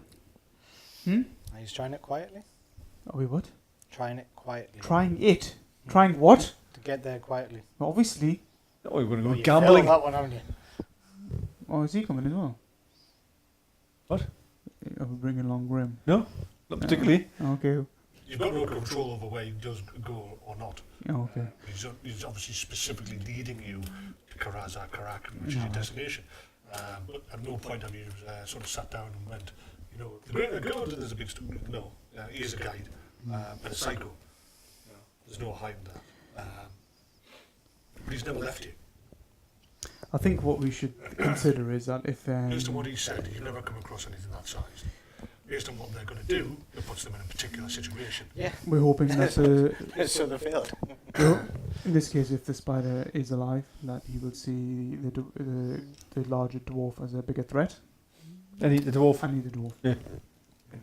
That's So we should bring him along. Especially if the dwarf is running towards it going, come on, yeah!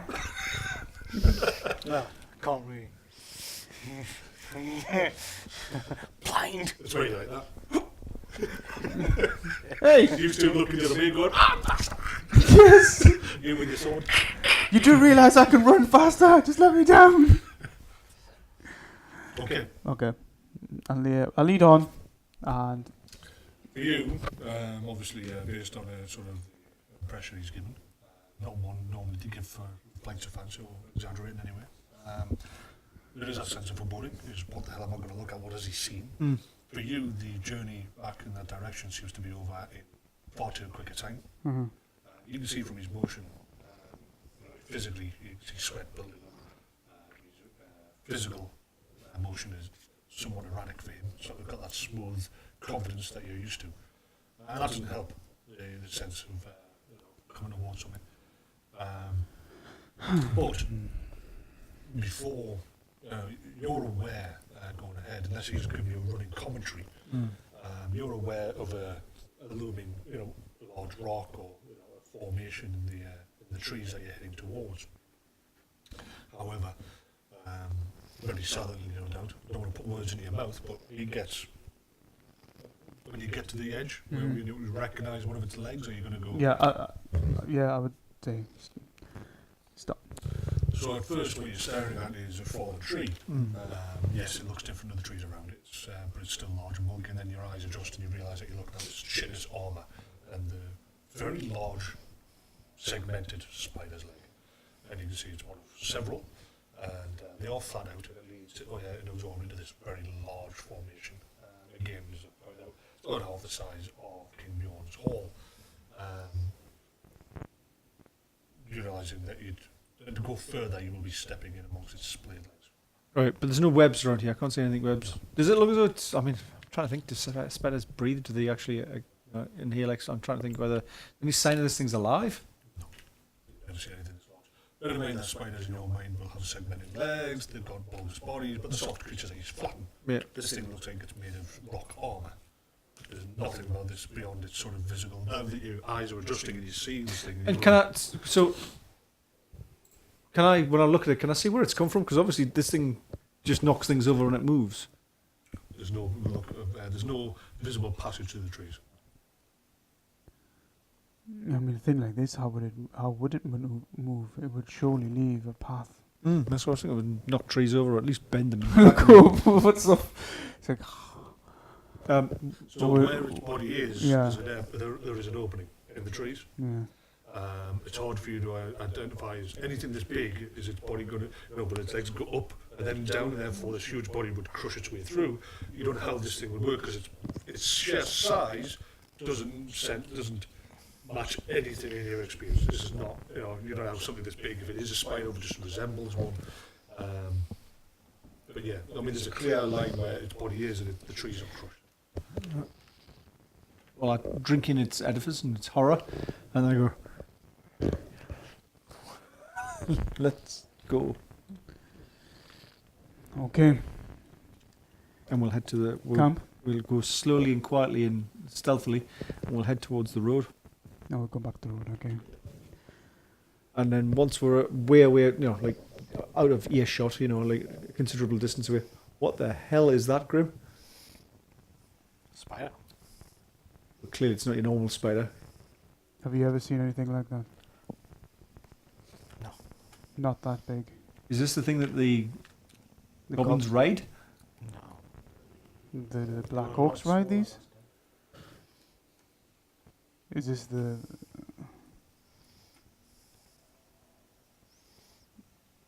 Well, Is this a queen? Would I know that?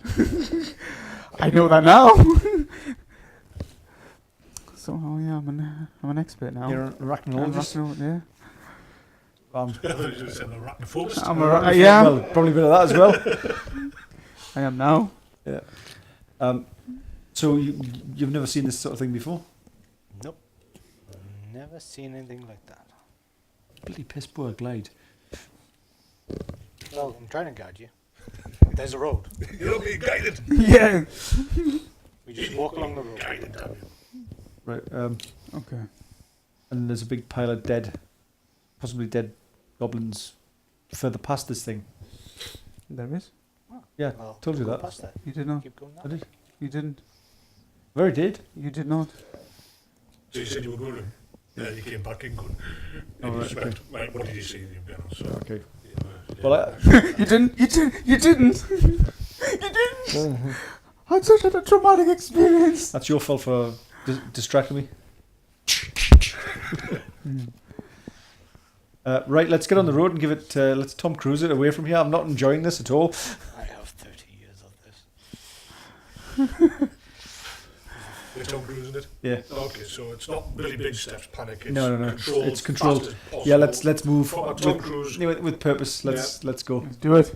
running ahead of his hands. Yeah, we're running ahead of a large, like 50-foot long spider. Yeah. Which I don't know how fast this thing can move, but let's find out whether let's not find out. Let's just keep moving. Full Tom Cruise. Well, running fast as a dwarf. So you make your way down the road itself, actually on the road, yeah? Yeah. All right. Without stopping, you've got the ability to do so, I assume. So as the sun goes down on your third day in the forest, but only technically your second day in the right direction, You've based on your memory, behind. you've made a considerable difference to the time here. You haven't made up all of the time you've lost, but the speed and the length of the journey itself has made quite a big dent in recovering it. Are you stopping, or are you going to go through the night? I think we should stop. I think we should gather some resources, as in we should catch our breath a little bit, rather than just keep on Tom Cruising it all for 3 days non-stop until we fall over. But when I catch up, I stop. Right, we've had us as he comes into the camp. Right, okay, Grim, let's keep it going. Ah. So we made camp, yeah? I'm Well, making camp or... We'll just wait for that. we Yeah, just, it's going to be a cold camp. It's just literally just going to rest. Any sign of a large spider moving around through here? No. Okay, let's make sure that's another I'll drink some Dwarven ale. 20 mile away next time we have that thought. You do what? Drink some Dwarven ale.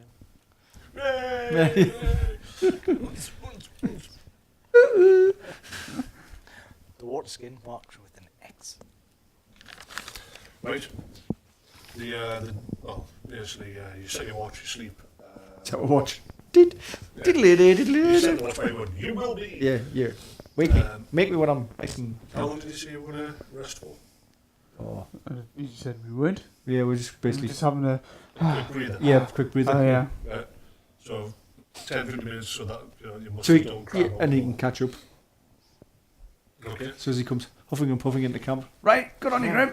Keep moving. I'll Okay, keep on built for running. that. Yeah. Built for Okay. distance. We dwarfs are sprinters, you know. Long distance. Yeah, you continue on into the night itself. Making up for lost time. Keeping up the pace, you realise, like, see, you can get a good 3 days, and then you'd want to have like an 8-hour sort of rest and sleep. But you can, it's a forced march effectively. I'm assuming that you want to go. Yeah. Let's get through this. You pass through the night and then the day and onwards. You have no impression that you're being followed. Nothing is around. We didn't the first time round. But you're making your way into effectively, if you're back on track, you're coming to the night before.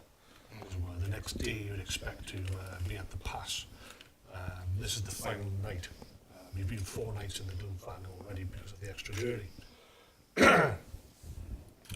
It's still several hours before night falls, and you're making good pace. You've got that march ahead. You're not fully Tom cruising at this point. It's a forced march pace, and you can keep up with that. And ahead of you, now the road itself isn't perfect. It's not Roman road, by any means.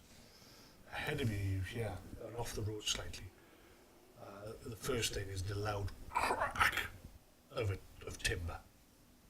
Beyond is a branch. You hear the echo throughout the forest. You hear something coming through the road. It's crashing and crashing. And you hear a grumbling sort of sound. It's definitely being made. Something is making the sound, something with lungs and a mouth. The sound of this crack happens again, and you see ahead of you what it can only be described as a tree, literally snapping, its bough gone, and you can see a very, very large humanoid shape off the road but running parallel, heading towards you. You can see that this thing is around about 10, maybe 12 foot in height, and just as big, massive muscle mass, huge creature. And it's gonna Heading towards. it's gonna intercept us. It's running. It's not running. It's just walking. Yeah. Well, what I mean, what I mean is that When trees are in the way, it's literally paths shattering under this. our paths are gonna cross, or it's heading towards us. Past you. It's heading towards you, off the road, Yeah. in your direction, not on the road itself. So if you're like that and you stop, it'll pass you by, but definitely within sight of each other. Not if we're hidden. Not if we're very small mice. Which is what we're trying to do. I'd suggest, because I've not seen this thing, but I was like, take cover. Yeah, we just stop immediately, get off the side, try and take cover. Yeah. Yeah. Disappear Definitely take cover. Woo! from Take view. cover. So hopefully, yeah. Take cover. The creature is human-shaped, humanoid, Yeah. but also as much alien as it can be.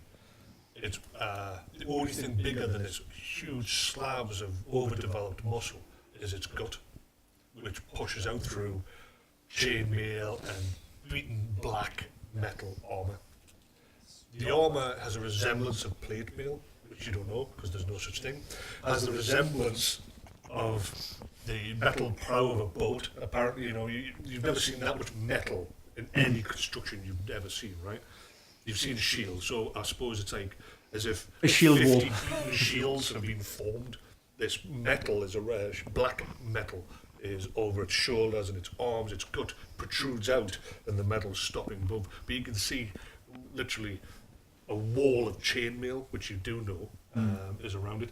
At its waist, and partially hidden by this huge, overwhelming gut, is this thick, massive leather belt, like an entire horse is being used, and what can only be described as the biggest cleaver, the size of a plough, is strapped to its leg. Round its arms, you can see this beaten metal and spikes. It's got this massive helm on its head that's pushed down and slightly lopsided and biting down into its huge jowls. It's pink and grey. Its skin looks as thick as some kind of wild beast. Never mind the armour it's wearing. Well, it's definitely going to hide. Completely hide. It's literally smashes. It does not deviate, and from its resemblance, whatever it is, it looks very angry. Maybe it normally does, but it's probably. Oh no! That could be its natural state. It sees each tree as a challenge. With either a backhand or a straight punch, it shatters these things. And the whole tree just shatters and collapses, shot ahead of itself. Its sheer ferocity, its killing ability is obvious to see. It passes by completely oblivious to it. Excellent. You also note it's got elongated lower fangs, tusks that stick out through its mouth. One of them is slightly cracked and fractured in a large ring, easily the size of a bullnose ring, has been put through this tusk. Its hide is definitely heavily scarred from countless battles, and its pace, obviously because of its sheer height and bulk, is vast and very quickly passes you by. If this thing was to run, you doubt you'd be able to outrun it. Oh, I'm sure we could. Ignite the gas. Yeah. Yeah, that's it. Even smaller. See if I actually climb inside my own house. Like, just.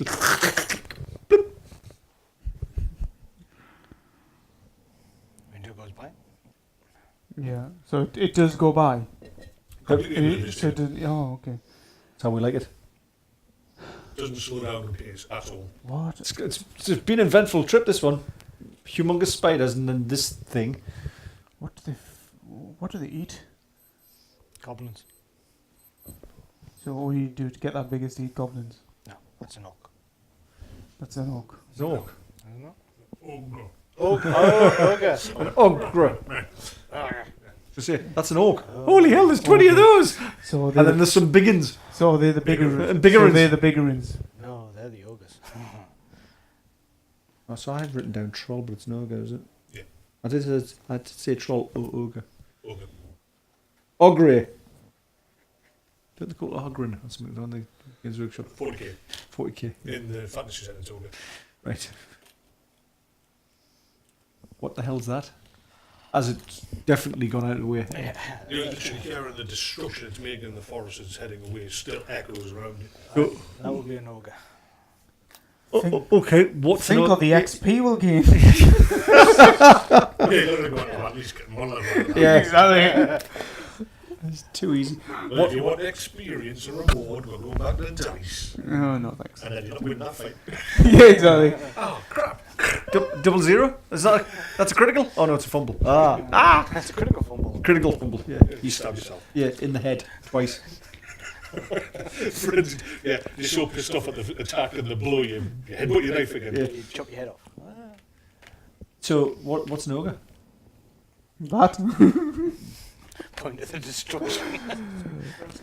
It's a tautology. Stop speaking in tautologies. That is. Cracking guide, isn't he? I'll tell you everything. What's that? It's an ogre. So what is that?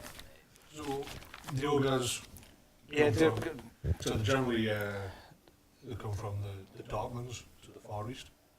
no, it's You want to know where any ever been here? The Far East. So Across the world's edge of mountains.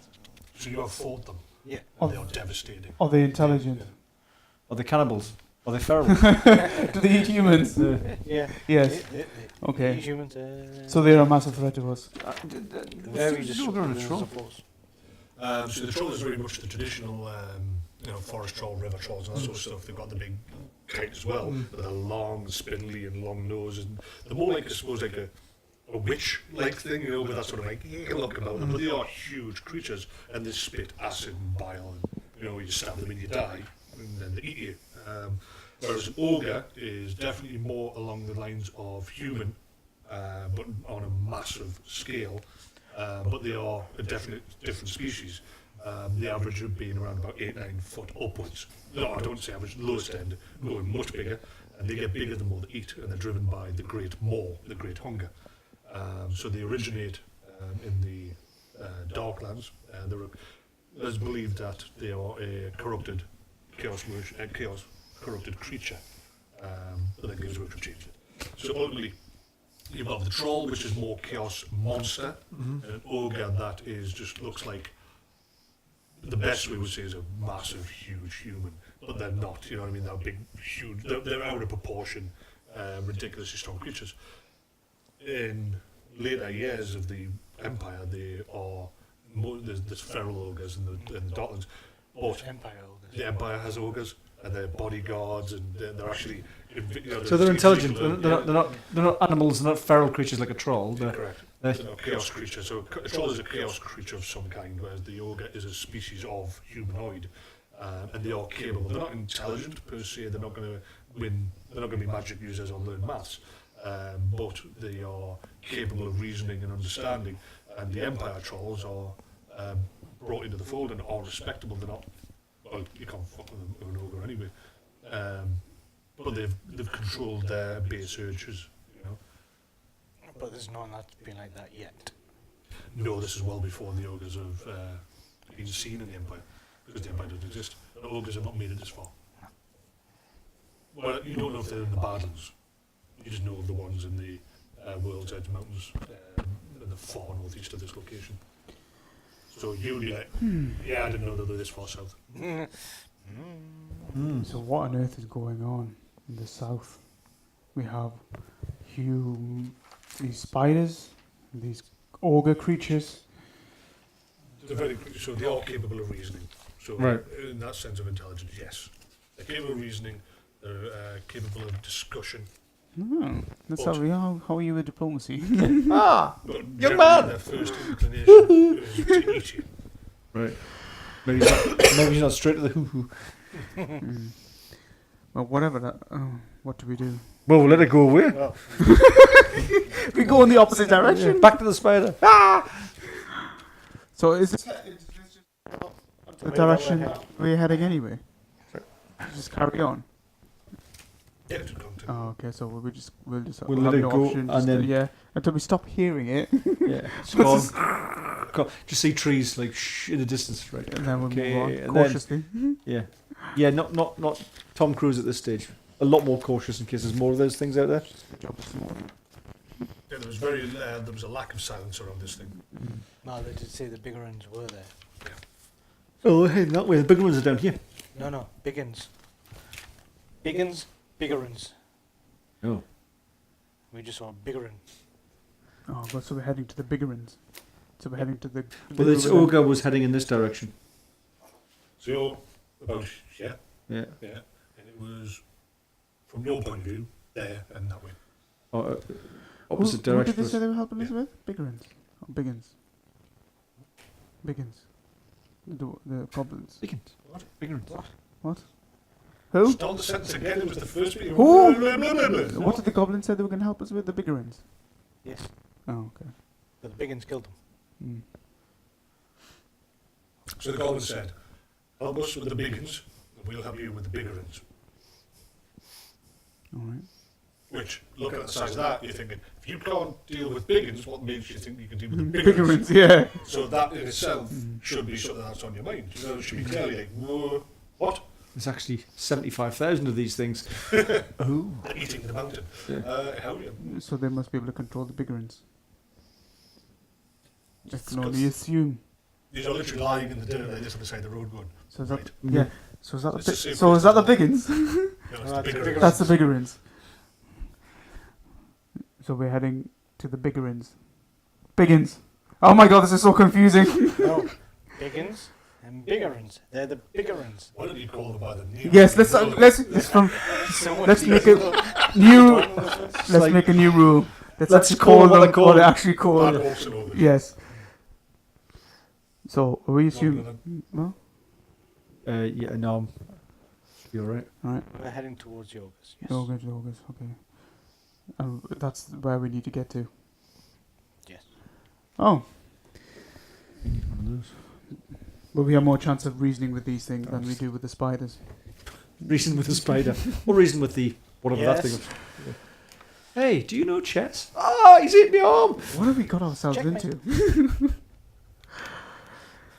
Have you, right, I'm assuming that you've said we'll be there by late morning Yeah, at the late pass, at the rate we're at. So we continue on with the pass. Yeah, let's Okay. like, but giving it sort of like, let's do Frodo and Sam and Ithilien, like creeping, like, you know, we're not like just charging down the middle of the road. It's like there could be other stuff that around here that you haven't told us about. Everything Some here is so guide. big. Some guy. Yeah. The land of the giants. Well, you continue on the road south throughout the I'll be night. able to simplify. Because you go at night, you get more of a warning potentially than you would have during the day, because there are going to be described as large fires and noticeable. You estimate, no doubt, as you talk and say that we are coming to the edge of the forest, that we will then get to the lower foothills and we will start rising up Silver Road. But we should be able to, in the daytime, see the walls of the... Kazad Urkbavak. Correct. But before you get to the edge of the forest, I'll be very clear, this is not a forest fire. This is fire visible through the forest. You can see large bonfires. 2. And what can I see round the large bonfires? Very large shadows. Much like the thing we saw shown Yes, absolutely. estimated. However, as you move forward, Instead of raiding spiders. What? you can see that there are 4 of similar size dimension as the one that passed you by. But that is, they are dwarfed by one vastly bigger. That's the leader. So is that Grumok? And is that Rumok? Do you want to answer him? No. No, you don't answer him? Or you go, no. Yes, the both. You can't ignore him and answer him. I just go, no. Right. So you say, is that Rumok? And he actually has that sort of look of frustration. No. Anyway, what seems to be other shadows within, against the foothills, etc. And you can see that there's no evidence of any greenskins or spiders. What there is evidence of is corpses, large piles of bones and chitinous armour. Chitinous armour, like the spider armour. Yeah, they're not as big, not at all as big as the one that you saw. They're about the size of, say, just as horrifying when it was to run at you, of a large draft horse. Yeah, that would. Obviously much bigger and wider as well. Yeah, They've that would. got the height. That would. But you can see the remains. As you watch, you can see one of them, literally, its legs have been snapped off, and you can see these ogres chewing on them, sucking out the marrow, cracking, one of them's cracking the carapace of another one, opening it up, they're feasting, and then from, there's absolutely no evidence of goblin kinds at all, but there's a clear, obvious pile of debris, Almost like fresh. just like crab bones and you just had a nice big seafood feast. And these things are clearly eating the spiders. I don't see what all the fuss is. They seem like reasonable. Yeah, they seem like a reasonable you go and speak guys. and say, "Hey, lonely stranger, can I don't even know myself why by a I fire?" don't even know why we're here. This isn't even our fight. We're not. We're going to the Kazad Urkbavak, what it's called, the Kazad Urkbavak. Yes. We're going to go and find this spice melange. Right. Right. So So they are clearly sitting across the road. The road. Okay, so we have no choice but to You can get ground to a them. certain point, but as the sun rises, you're going to be clearly seen heading up those hills based on the size of these things and the speed that the other one was marching. They're very quickly going to catch up with you. And based on the way that they're chewing their way through giant horse level, high draft horse sized spiders, and lots of them, it's not hard for you to also draw the conclusion that they've probably eaten the raiders as well. And this one, as you see, is around about 12 foot in height, with the large bulk to go with it. So we wait till they're feasted. They're feasting. They're feasting. We'll wait till they finish. They look like they've been feasting for days. Oh, okay. Oh, so we don't know when they're going to They finish. just keep on eating. So they're like, non-stop. get to a stage where they don't want to eat anymore. They'll eat anything. Why? Yeah, right off. It wasn't that bad. It wasn't. It's that. I'm thinking the Seventh Enclave. We should just never have left. These come from the south. There's no way for you to know. You're in the south compared to where you were fighting. Ugh. Yeah. So me. they're far south left. of you. So you fought them when you were holding the pass in the north, right? So the Bull's Head Mountains comes up. You were far north of here, right? 2 months easy, and you were fighting in the pass that the Slayer keeps on, and it protects this part of the world from the Darklands, the Chaos Lands, and huge orcs and all kinds of horrible things, right? That's where you fought them. You've never seen them down here. You don't know that how they've got here, or if they are from here, your kind don't know about it, or they've never mentioned it to you lot up north. They've never said, "Oh yeah, we've got ogres down here." Is that a conversation piece even amongst dwarves? Probably not. Anyway, but either way, yeah, you fought ogres in the very far northeast. You've never fought them in the Black Mountains. You never fought them in the Grey Mountains, in the Reich Basin, in the Badlands. no other place you fought. You've never fought them anywhere but in the far northeast of the World's Edge Mountains. I'm going to make sure I avoid all priests from now on. That's what most people say, especially in the Catholic Church. Exactly. Yeah. Human and dwarf priests shall Absolutely. not Sorry, I'm near just going me. over here. So yeah, so you can see 4 of these plus. So technically you can see 5, but one of them is distinctly much larger than the other 4. And he just hides the other 3. 100 of them. Yeah, get one of these. Yeah. Wakey juice.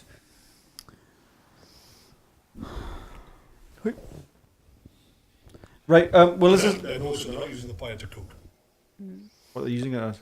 Just a These, by the way, these fires are like small campfires to their scale. right. Obviously yourselves, they're towering bonfires, but they're definitely not cooking anything. They're literally ripping into these spider carcasses with glee. So obviously a bit spicy to them when they get to the venom sack. But the fires are just simply there. Yeah, there's no indication why. And they're not burning bodies. They've ripped out entire trees and just put them together and made this huge. It's not even a nicely, sort of professionally built bonfire. It's just a big pile of trees that they're thrown on. And there's a sitting there eating, another one just go, and throw another half tree into the fire. Where do we need to get to? Do we need to get past these? Although, I mean, they're on the road, a Yeah. discernible road. Where do we need to get to? How far past is this? You can clearly see the Up the foothills. you can see the road as it continues and the foothills up. As you point out, when the sun comes up, you'll actually you'll be able to point out the outer reach of the hold. Yeah. How far? How long we got until sun? Oh, now. Oh, bugger. So we need to just hide them. We need to find somewhere to hide. Is there anything that looks suitable with forest? Is there a You're in cave? the Is there a dell? Is there a... Basically, at this point from yours, Start digging. You're in the forest. You're in the undergrowth. You're blending in. Right. About 30 foot in. I'm not stupid enough to think that you walk right up to the edge before you notice this. You saw the fires and crept close, and that's when you witness it. So, you're about 30 foot in the undergrowth. The forest is naturally held back by this huge forest. Effectively, in most cases, you'd consider that the forest goes right up to the mountains, but it doesn't really in reality. And there is a large area that's open up. You'd estimate you'd be at normal pace. The road through the lower foothills into the mountains is about 2, maybe 3 hours, Right. with little to no cover. Once you get into the pass, and it is an actual... The hell was that? Oh. might have been vibrating for us. Once you get into the pass, this is a clear-cut pass. This is man-made. It's a distinct fortified road. You can describe how it leads up. It'll take you about half a day to get to the hold. You also, without a shadow of doubt, realise that the hold cannot not know what's going on here. No. They must be absolutely aware of what the situation is. Not that you're there, of course, but that there's been a large force here, and the vast majority just got eaten. Based on what you can see, this has been going on for days. This feasting. Whatever the events were that led to the big ones eating the spider riders and the spiders was a few days back.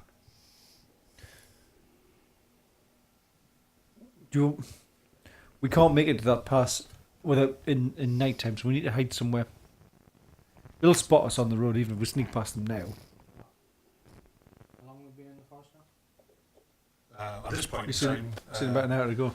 you've got an hour to go, but effectively because of your 1 day up and all that sort of stuff, you've actually been in the forest 5 days, so your food, you ate last night, you've still got a day's worth of water rations, but you're half a day from the hold anyway, so you're not in trouble, supplies-wise. Wait till next night. Well, that's what I was going to suggest. Can we hunker down, like make ourselves look like squirrels and just hide from these buggers until night comes again? Any other ideas? I'm thinking just we hide, and then when night comes, then we can get past them. But at the moment, yeah, we can get past them, and then we're all of 20 minutes further along when they go, oh, what's that over there? Potentially. Hide. We hide. Dormouse. So are you doing the classic hunter sort of thing in the sense of, finding yourself in the lower point that you can, while also Yeah, well, that's not what- being blind to the threat? but Yeah, you yeah, see it, just want to then try and cover find it. yourself Yeah, in bracket and cut. yeah, we're just trying to, and then I'm gonna as the light's starting to come up, I'm gonna talk to the spirits about the idea that they can camouflage us, make us look more like forest, Yep. like brash. You know, we're just trees, we're just bits of grass, we're nothing. We blend in. Even the dwarf. If I get a daisy, I want to kill that spirit. Well, basically, as you settle down to the ground, get comfortable, realising that you don't want to be in an uncomfortable position as best you can, and then move and fidget, and potentially attract attention. You want nature to return. This close, nature ain't return. No, it's not going anywhere near it. You've already eaten it. It knows that Nature's there's horrified. Yeah. Not going anywhere near. To your site, you see the different, see the spirits starting to settle around them. Right. And settling in on you, and literally covering all of you in a blanket. Obviously, to your senses, you seem to, as the night dawns, and you're lying there, you can't feel any of this. No. So this is literally for him and for people watching. What you do feel, or see, should I say, is as the light dawns and everything that comes into brass relief is, you are so well camouflaged, you can't actually see them, except for that close you can smell them, you can hear the odd breath, you can see them move slightly, but you're absolutely awed at how well camouflaged they are. Likewise, you've been in a situation before, no doubt, when years of the Senate that I've done certain things, but even you wouldn't necessarily recognise what's being done here. All you see is that the dwarf is barely. If he moves slightly, You it's know- almost like an illusion. You can slightly see his outlook. Yeah. But for somebody of such a large width of muscle and a bright orange pig-dyed hair to simply blend in with a rock and a tree around him. So it's sort of like Predator type thing, like Yeah. just a shape. Did I say a shape? If you were to stare at it and he flap his arms, don't flap your arms. It does break as they try to adjust to your motion, and they Right. can't adjust to erratic, no matter how much you plan it. So I'm just staring just thinking like a stone, like yeah. The feasting, much to your, I suppose, morbid curiosity, continues on. They are literally grinding in, you thought that they threw the cannabis to one side and they scout a frame of the spider. They then start chewing on it when they've eaten all the good inside. They're breaking it up, crushing it and crunching it. During the daylight hours, you can see the odd bit of morsel that's missed their mouth. Eventually, they'll quickly scoop that up, and you can see the remains of goblins, green skins, and that sort of thing. You can also see a very large, partly chewed. You can see where teeth are punched through it. Clear, black iron chest plate of still a large size, but more in line with the black oak that you found in the mountain pass. Right. Whoever was wearing it, you can, based on the damage, was chewed out of it.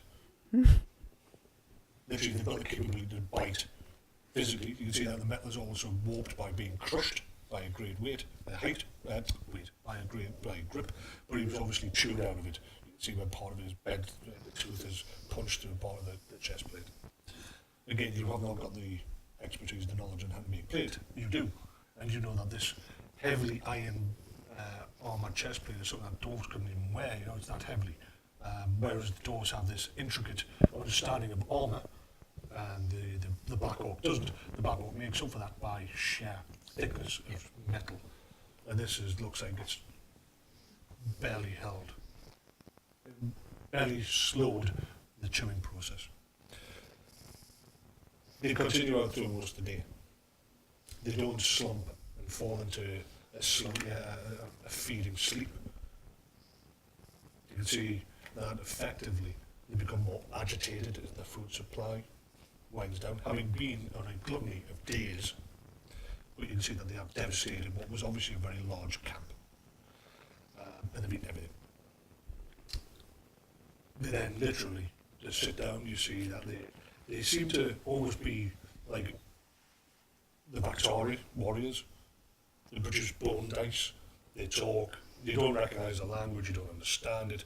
But the way that they laugh and they slap their bellies and then they talk, and you can see that there's a camaraderie, like the Bactari, in between. Hello.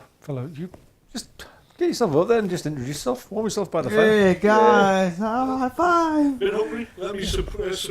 Help me with me. So you're like, yeah. Oh. Desserts, yeah.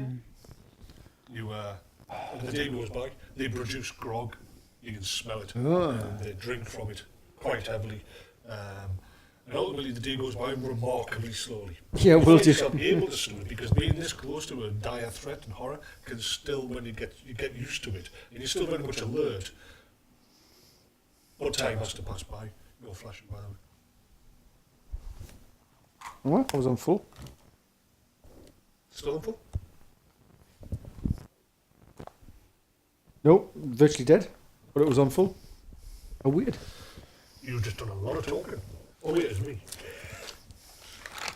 We're just changing the batteries on the microphones.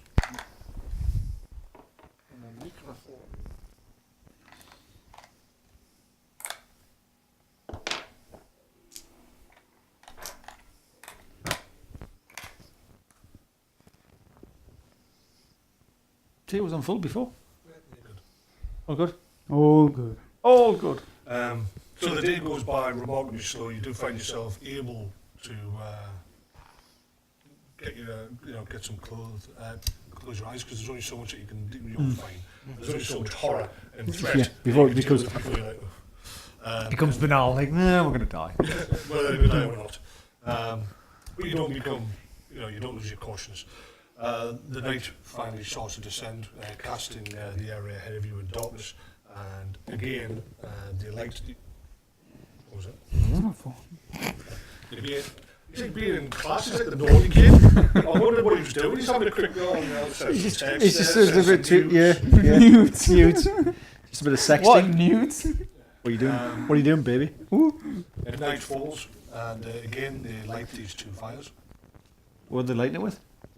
They basically have got very much similar tools as you expect. huge. Chink. Splash of grog. Plus, they strike stone on metal and get a spark, and the more, as the day goes by, you kind of watch them as they prepare it. They're not great builders, but they're pretty. How far does this light cast its effect? Like, its nimbus, like, how far does that circle go out? The whole area. Well, around it, To Altdorf. you're looking at a good, solid, perfect visuals would be 30, 40 foot. So, is there anywhere we can, like, are they, It's a massive open area. This is a mountain range. So Oh, right, okay, you so- don't have to walk straight through them all by we could just go all the way down that way and then, Yeah. do these things have good night vision? Won't be very good though with all that big blazing light there though. No. Like two like sparkly things like, I've got great night vision. Right, okay, well let's bypass these things, let's go far out of our way and box around them. Okay. You gonna do that? Like, I'll do that. Ah! Little orange star. Ah! They're all sitting by the fire. Can you see that? Ah! Really? Can you? Ah!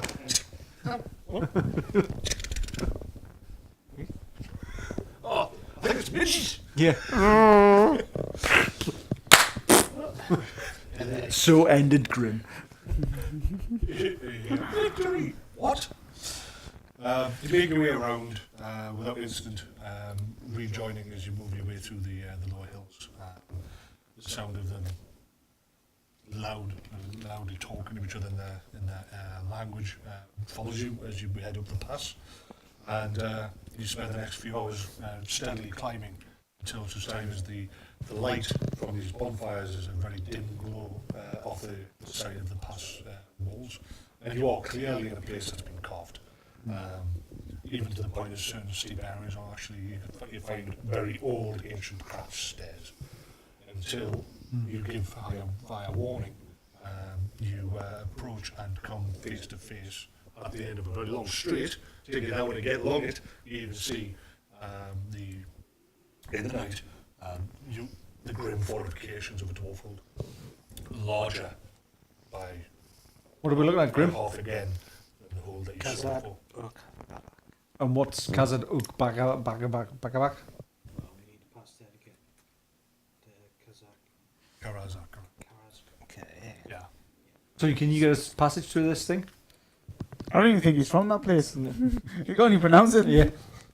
Yeah, the those days on. I'm actually just an overgrown halfling.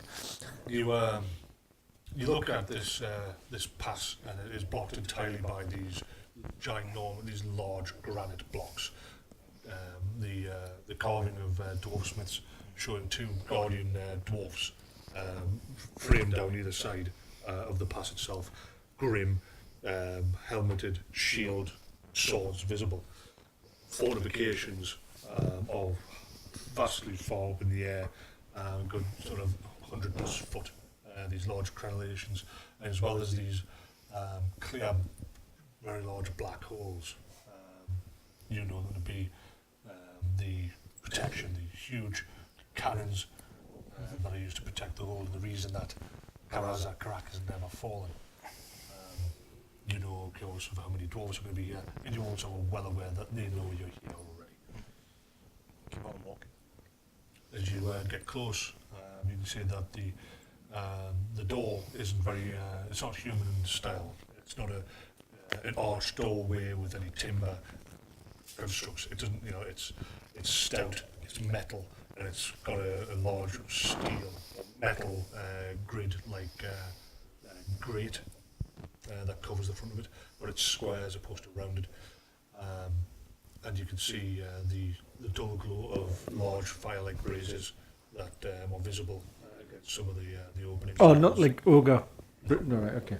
Flickering brands. Grim, can you get us passage? Can you get us through? Yeah, keep on moving.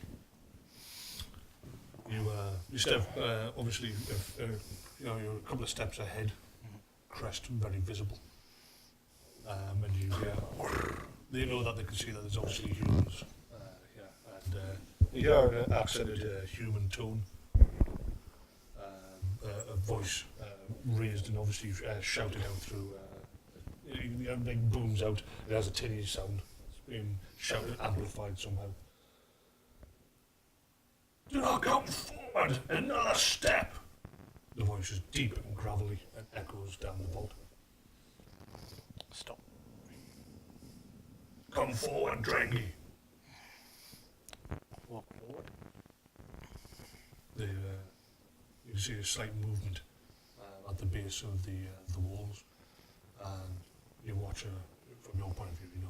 You can see a load of dwarves come out. They are carrying what appears to be long, cylindrical-like devices. They're not spears, they're not crossbows, or whatever they have. It's almost like they've got, like a broom, and they come out. By the end of it, there's 20 of them line up, and you see a long beard steps forward, axe in hand over his shoulder. He steps over before you. Grimmir's son, what brings you to the Western Tower? I am charged with bringing these two to see the High King of Kazad Urkbavak. He seems suitably put back. No humans have ever passed this wall before. Well, that will change. As you say. Do they need to be chained while in our walls? Blinded. Castrated. What? Unfortunately not. So be it. Enter, manlings! The voice. We stride forward confidently, like, yeah. Yes, they do need change. Ball gag. What's this for? This is for fun. Well before you get there, the dwarves arrayed themselves out before you with these long, weird things. They step through the door, leaving literally the pass. However, you know that heavily fortified on the inside, they're waiting. and you know that watchers can see clearly down the pass. They don't perceive any other danger. You step through these walls, these blocks, seemingly around 60 foot in depth before you come out to into a more open place. Very military, very stone, dwarven crafted. Very similar to the one we went past through when we came through the pass. Bigger. Yeah. So everything seems to be bigger. As you step through, as you eventually make your way through this area, you see that there's obviously you can see that there's slats and holes all the way along this, and you realise very quickly that this is a incredibly long killing ground. But the walls are so thick you can't imagine what it would take To actually fill it up. Yeah. to break it in. The doors. I can't. I've just seen it eating spiders at the front. The doors themselves, you don't see where they're hinged, you don't see where they are. They seem to have slid back into the wall itself, and then you hear them grumble. But the sound of them closing doesn't give evidence of the sheer weight of the stone that's put across the way. You get into the courtyard, there's no sign of light above you, no sky, no stars. You're inside a stone chamber. Again, you see lined, the columns are carved into the bas reliefs of Dwarven warriors. Huge chandeliers, massive scale, light, this long hallway. And you see hundreds of dwarfs, most visibly armoured. The ones that have come in with you march off in military style that the Bactari would be proud to follow. You can see that this hall is similar to a human village, but all under one roof. You can see large, heavily built dwarves with hammers by mud and fire, hammering out metal. You can see rows of helms and shields. You can see this armour in the shape of body form. It's an industrious environment, and the smell of fire, of burning, is quite strong. The guy that's before you, the dwarf that's before you, this Longbeard, basically waits for you guys to come in. You just have a look around, follow me, and walks down this huge vaulted hallway. You realise that this pass might have only been as far as this, that you feel like you're actually walking through a hollowed out mountain. And up above you, you can see large, wide staircases leading to different floors, all vaulted, all supporting the next level above, and this huge open area.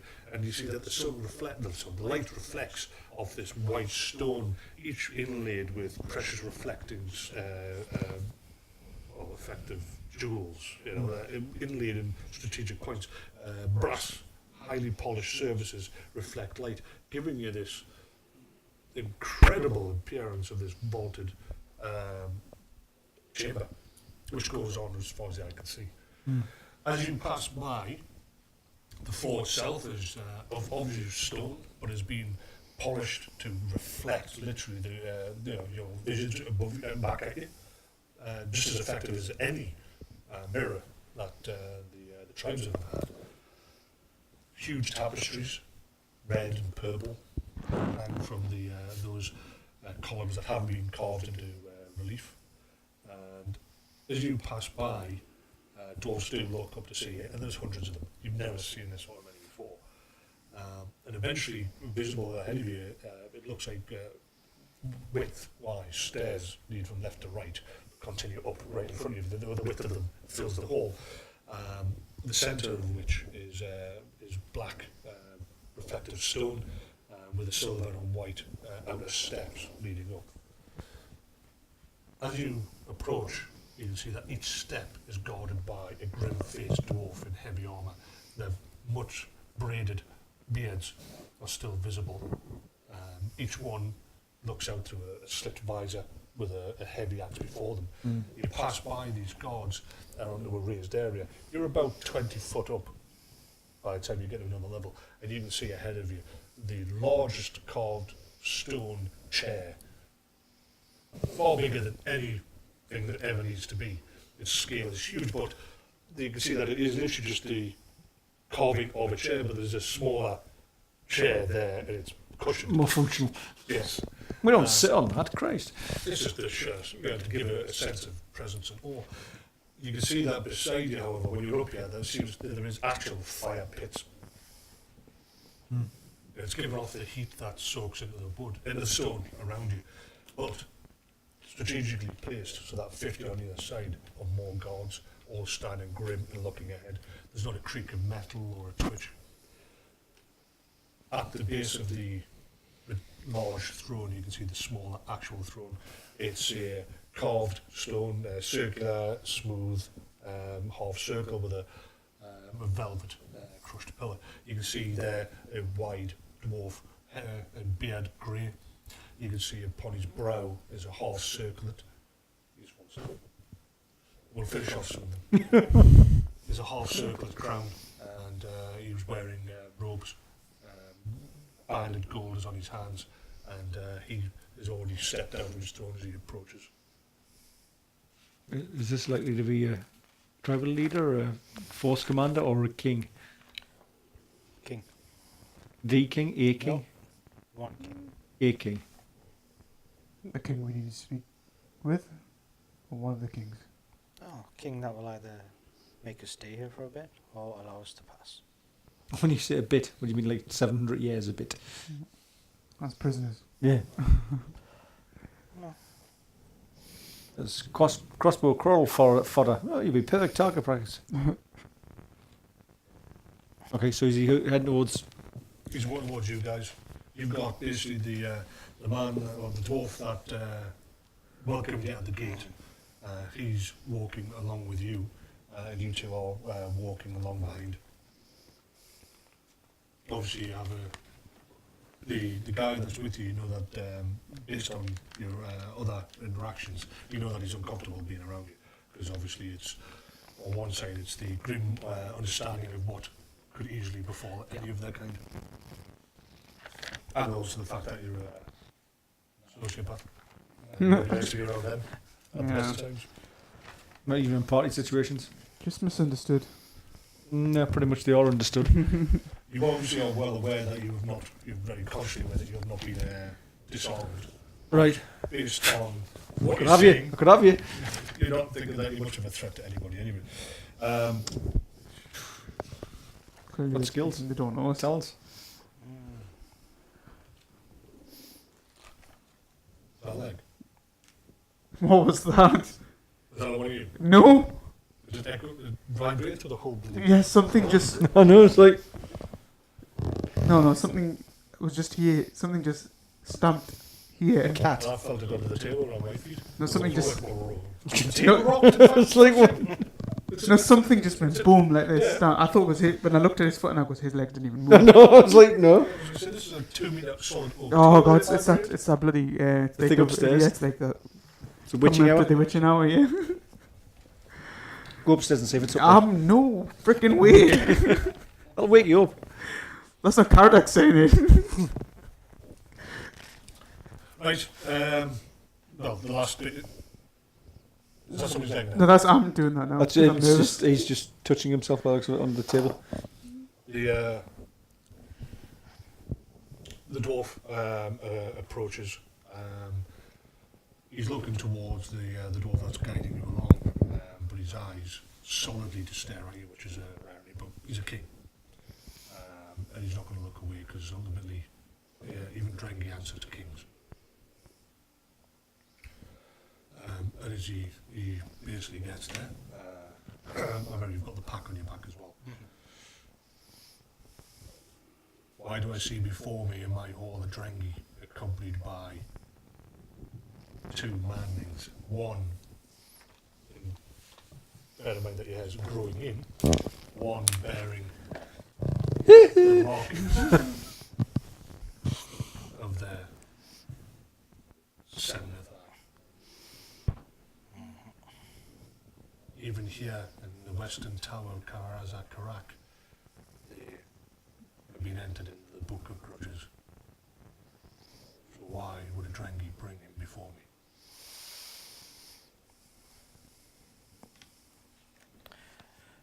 I'm charged by moonwalking. King Barbo and the priest of Gazul that these two are prophesied to bring a stone to the great High King. Me and him are like, we're going to do what? Do we understand what he's been said? Yeah. Are they speaking in like? Deliberate. Oh right. Okay. So- Everything he's saying is a threatening insult. Right. He's not- Okay. He's deliberately speaking in your tongue, so you know exactly that he's thinking about killing. There's no hint. Right. Right. He's not being nice yet. He's saying what? He's asking. He's calling him Drengly, which you've heard him call before. Yeah. We're not 100% sure that's a good thing. But his tone and everything is literally effectively, why shouldn't I kill them? Yeah. He's Not not. assuming you've answered it in kind and human language. The other thing is they're not insulting you by speaking Kazad did, which is a sign of an insult, and they're very brutal, very in your face. I speak your language, I want to speak in front of you, so you know exactly what I'm talking about. They are spoken in human. What stone? Have the bag off my back. The Azrael Duraz. you take the bag off, do you open it? We're in the hole. Yeah, you're in the throne room Yeah. of the Western Tower. Yeah. You open up the bag. It doesn't have that sort of same reaction as like a bag almost, but it does glow white, almost pleasant. It seems to move as if as if there's an energy from it. It literally does reflect off the immediate surroundings, and you can see it reflected in his eyes as he stares at it. There is a sense of awe and wonder, as you'd expect of most dwarves, especially a mining hold, at such what is obviously a very unique stone and rock. You've never seen this before. The High King has demanded this.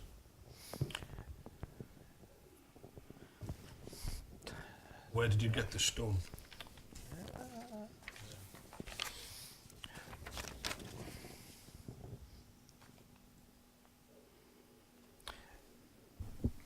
Is that the place we got it from?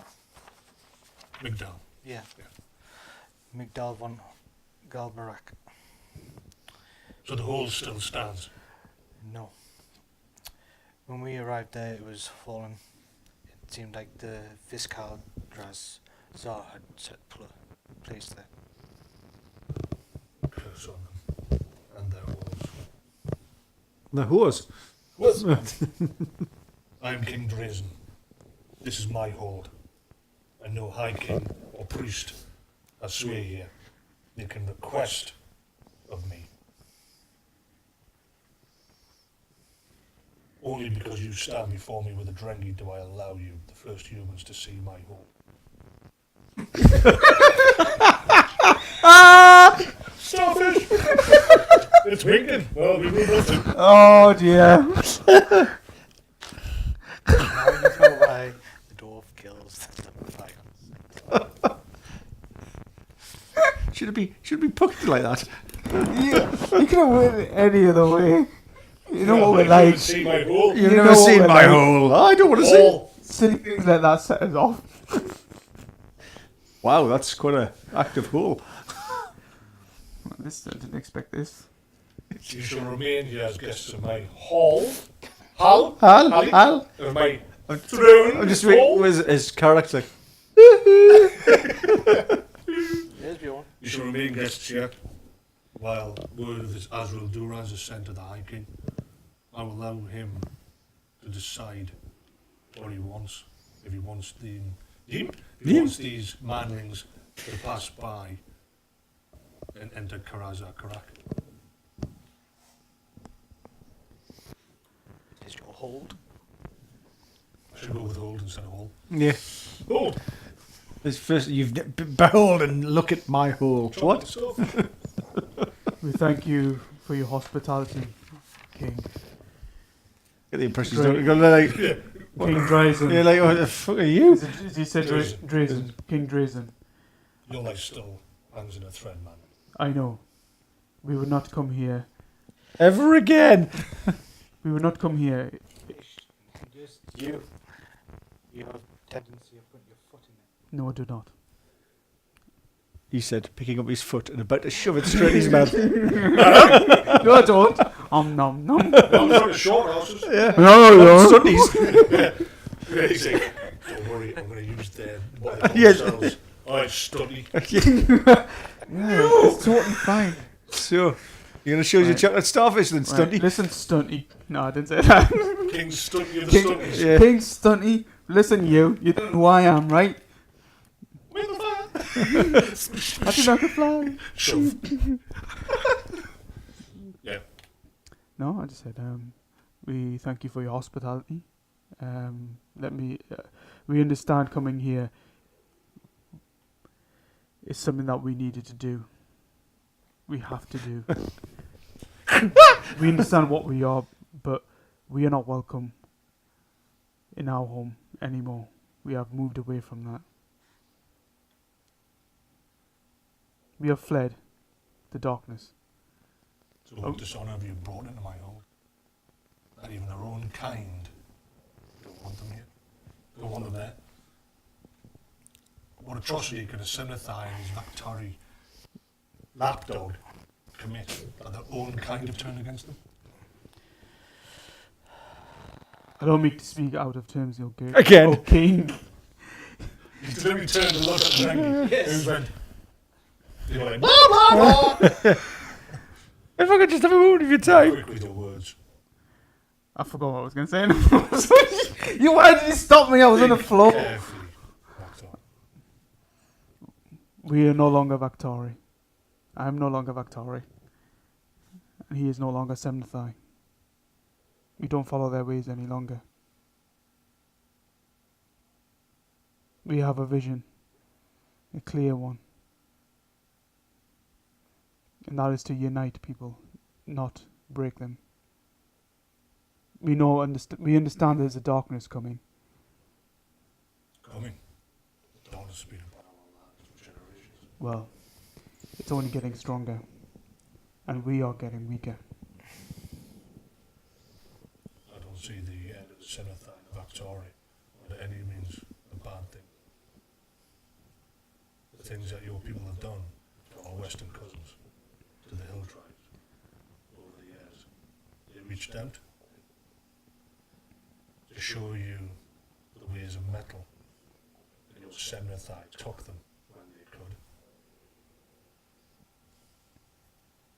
Long have the mountain tribes protected your Reich Basin. Long have the hill tribes looked to you as friends. We don't. You are not amongst friends here. Take them to somewhere they can rest, feed them, water them, make sure that they are not wanting for anything. We know how to treat our guests, whether they stay that way or not. Will be up to the High King. You're escorted. To a palatial area full of What clothing. Why do they keep calling you Drengi?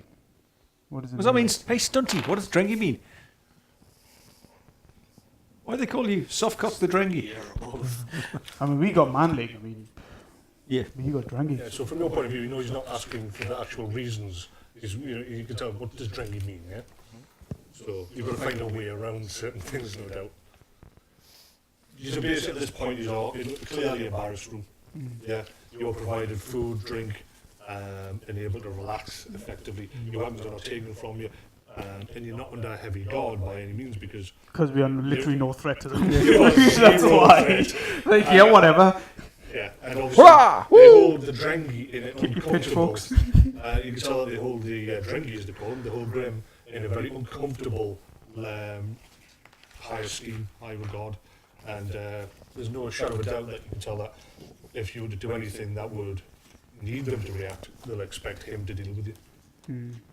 Yeah, Well, we he's- wouldn't. He's not only is your Would guide, we? but you can see he's also the reason you're alive and he's your guardian. Yeah.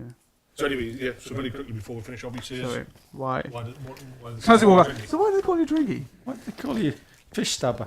Because that's what I am. That's what you are. Only talks in tautologies, this guy. Yeah. Brexit just means Brexit. Ah, that's not an explanation, that's just the same word over again. Why do they call you Drengi? Because I am. What is it that you consider yourself to be? A Drangi. How about we just leave this as it is? What is Drengi a word? Is it How guy? about we leave this as it is? He doesn't like this, does he? No. So it's not a good thing. I hear what you're saying. Hmm. But just for this last word, I'm not calling you a twat. Yeah. yeah. So, I mean, just so we're clear, it's not a nice word. Yeah. I get it. When we say drengy, that just generally means I'm not calling you a twat, but you know. Oh. Yeah, open this with a clear line on the We'll never sides. call you a He drengy. reacts more Yeah. aggressively in tone and visual to that than he was with the Stunty. goblins discussing him about eating him and calling him stunty. Hmm. He obviously wasn't happy about being called stunty, and you know stunty clearly is a short horse. Yeah.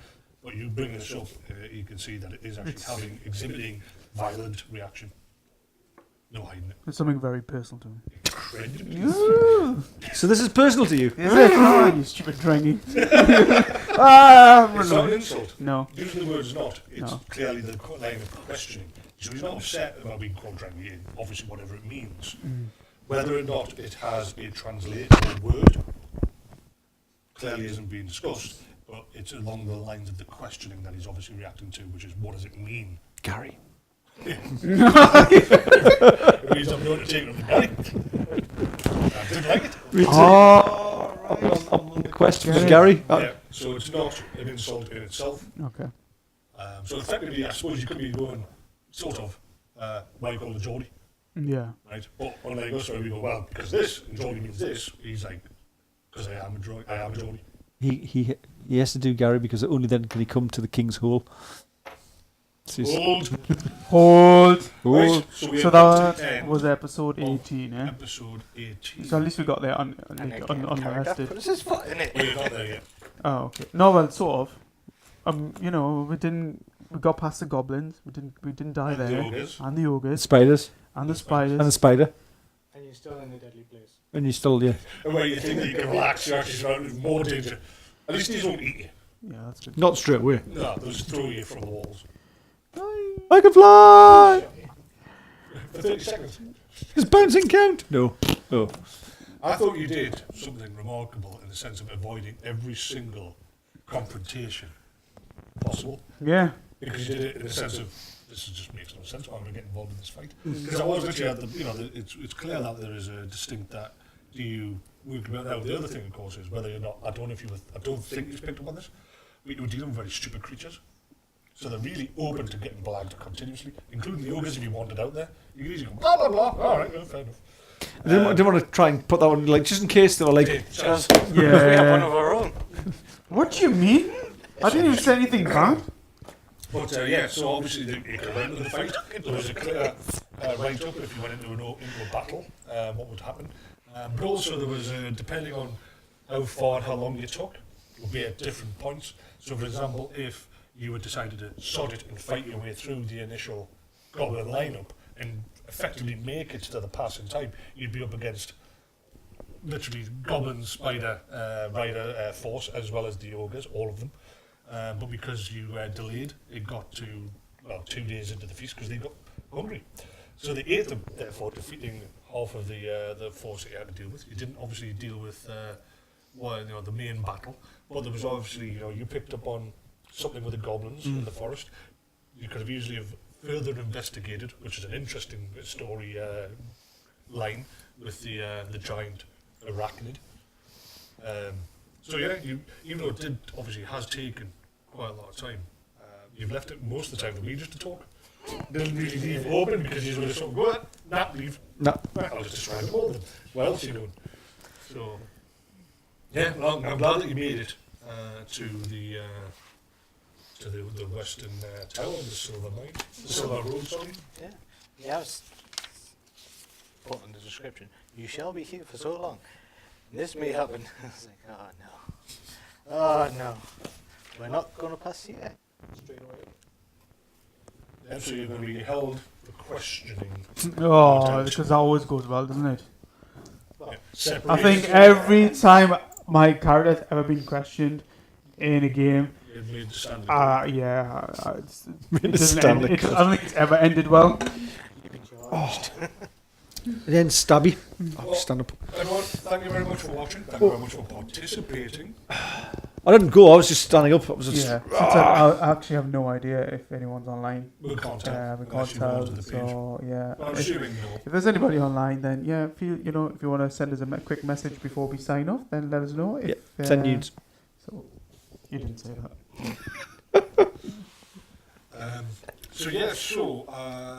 We will have episode 19 Next Friday. Friday. Yep.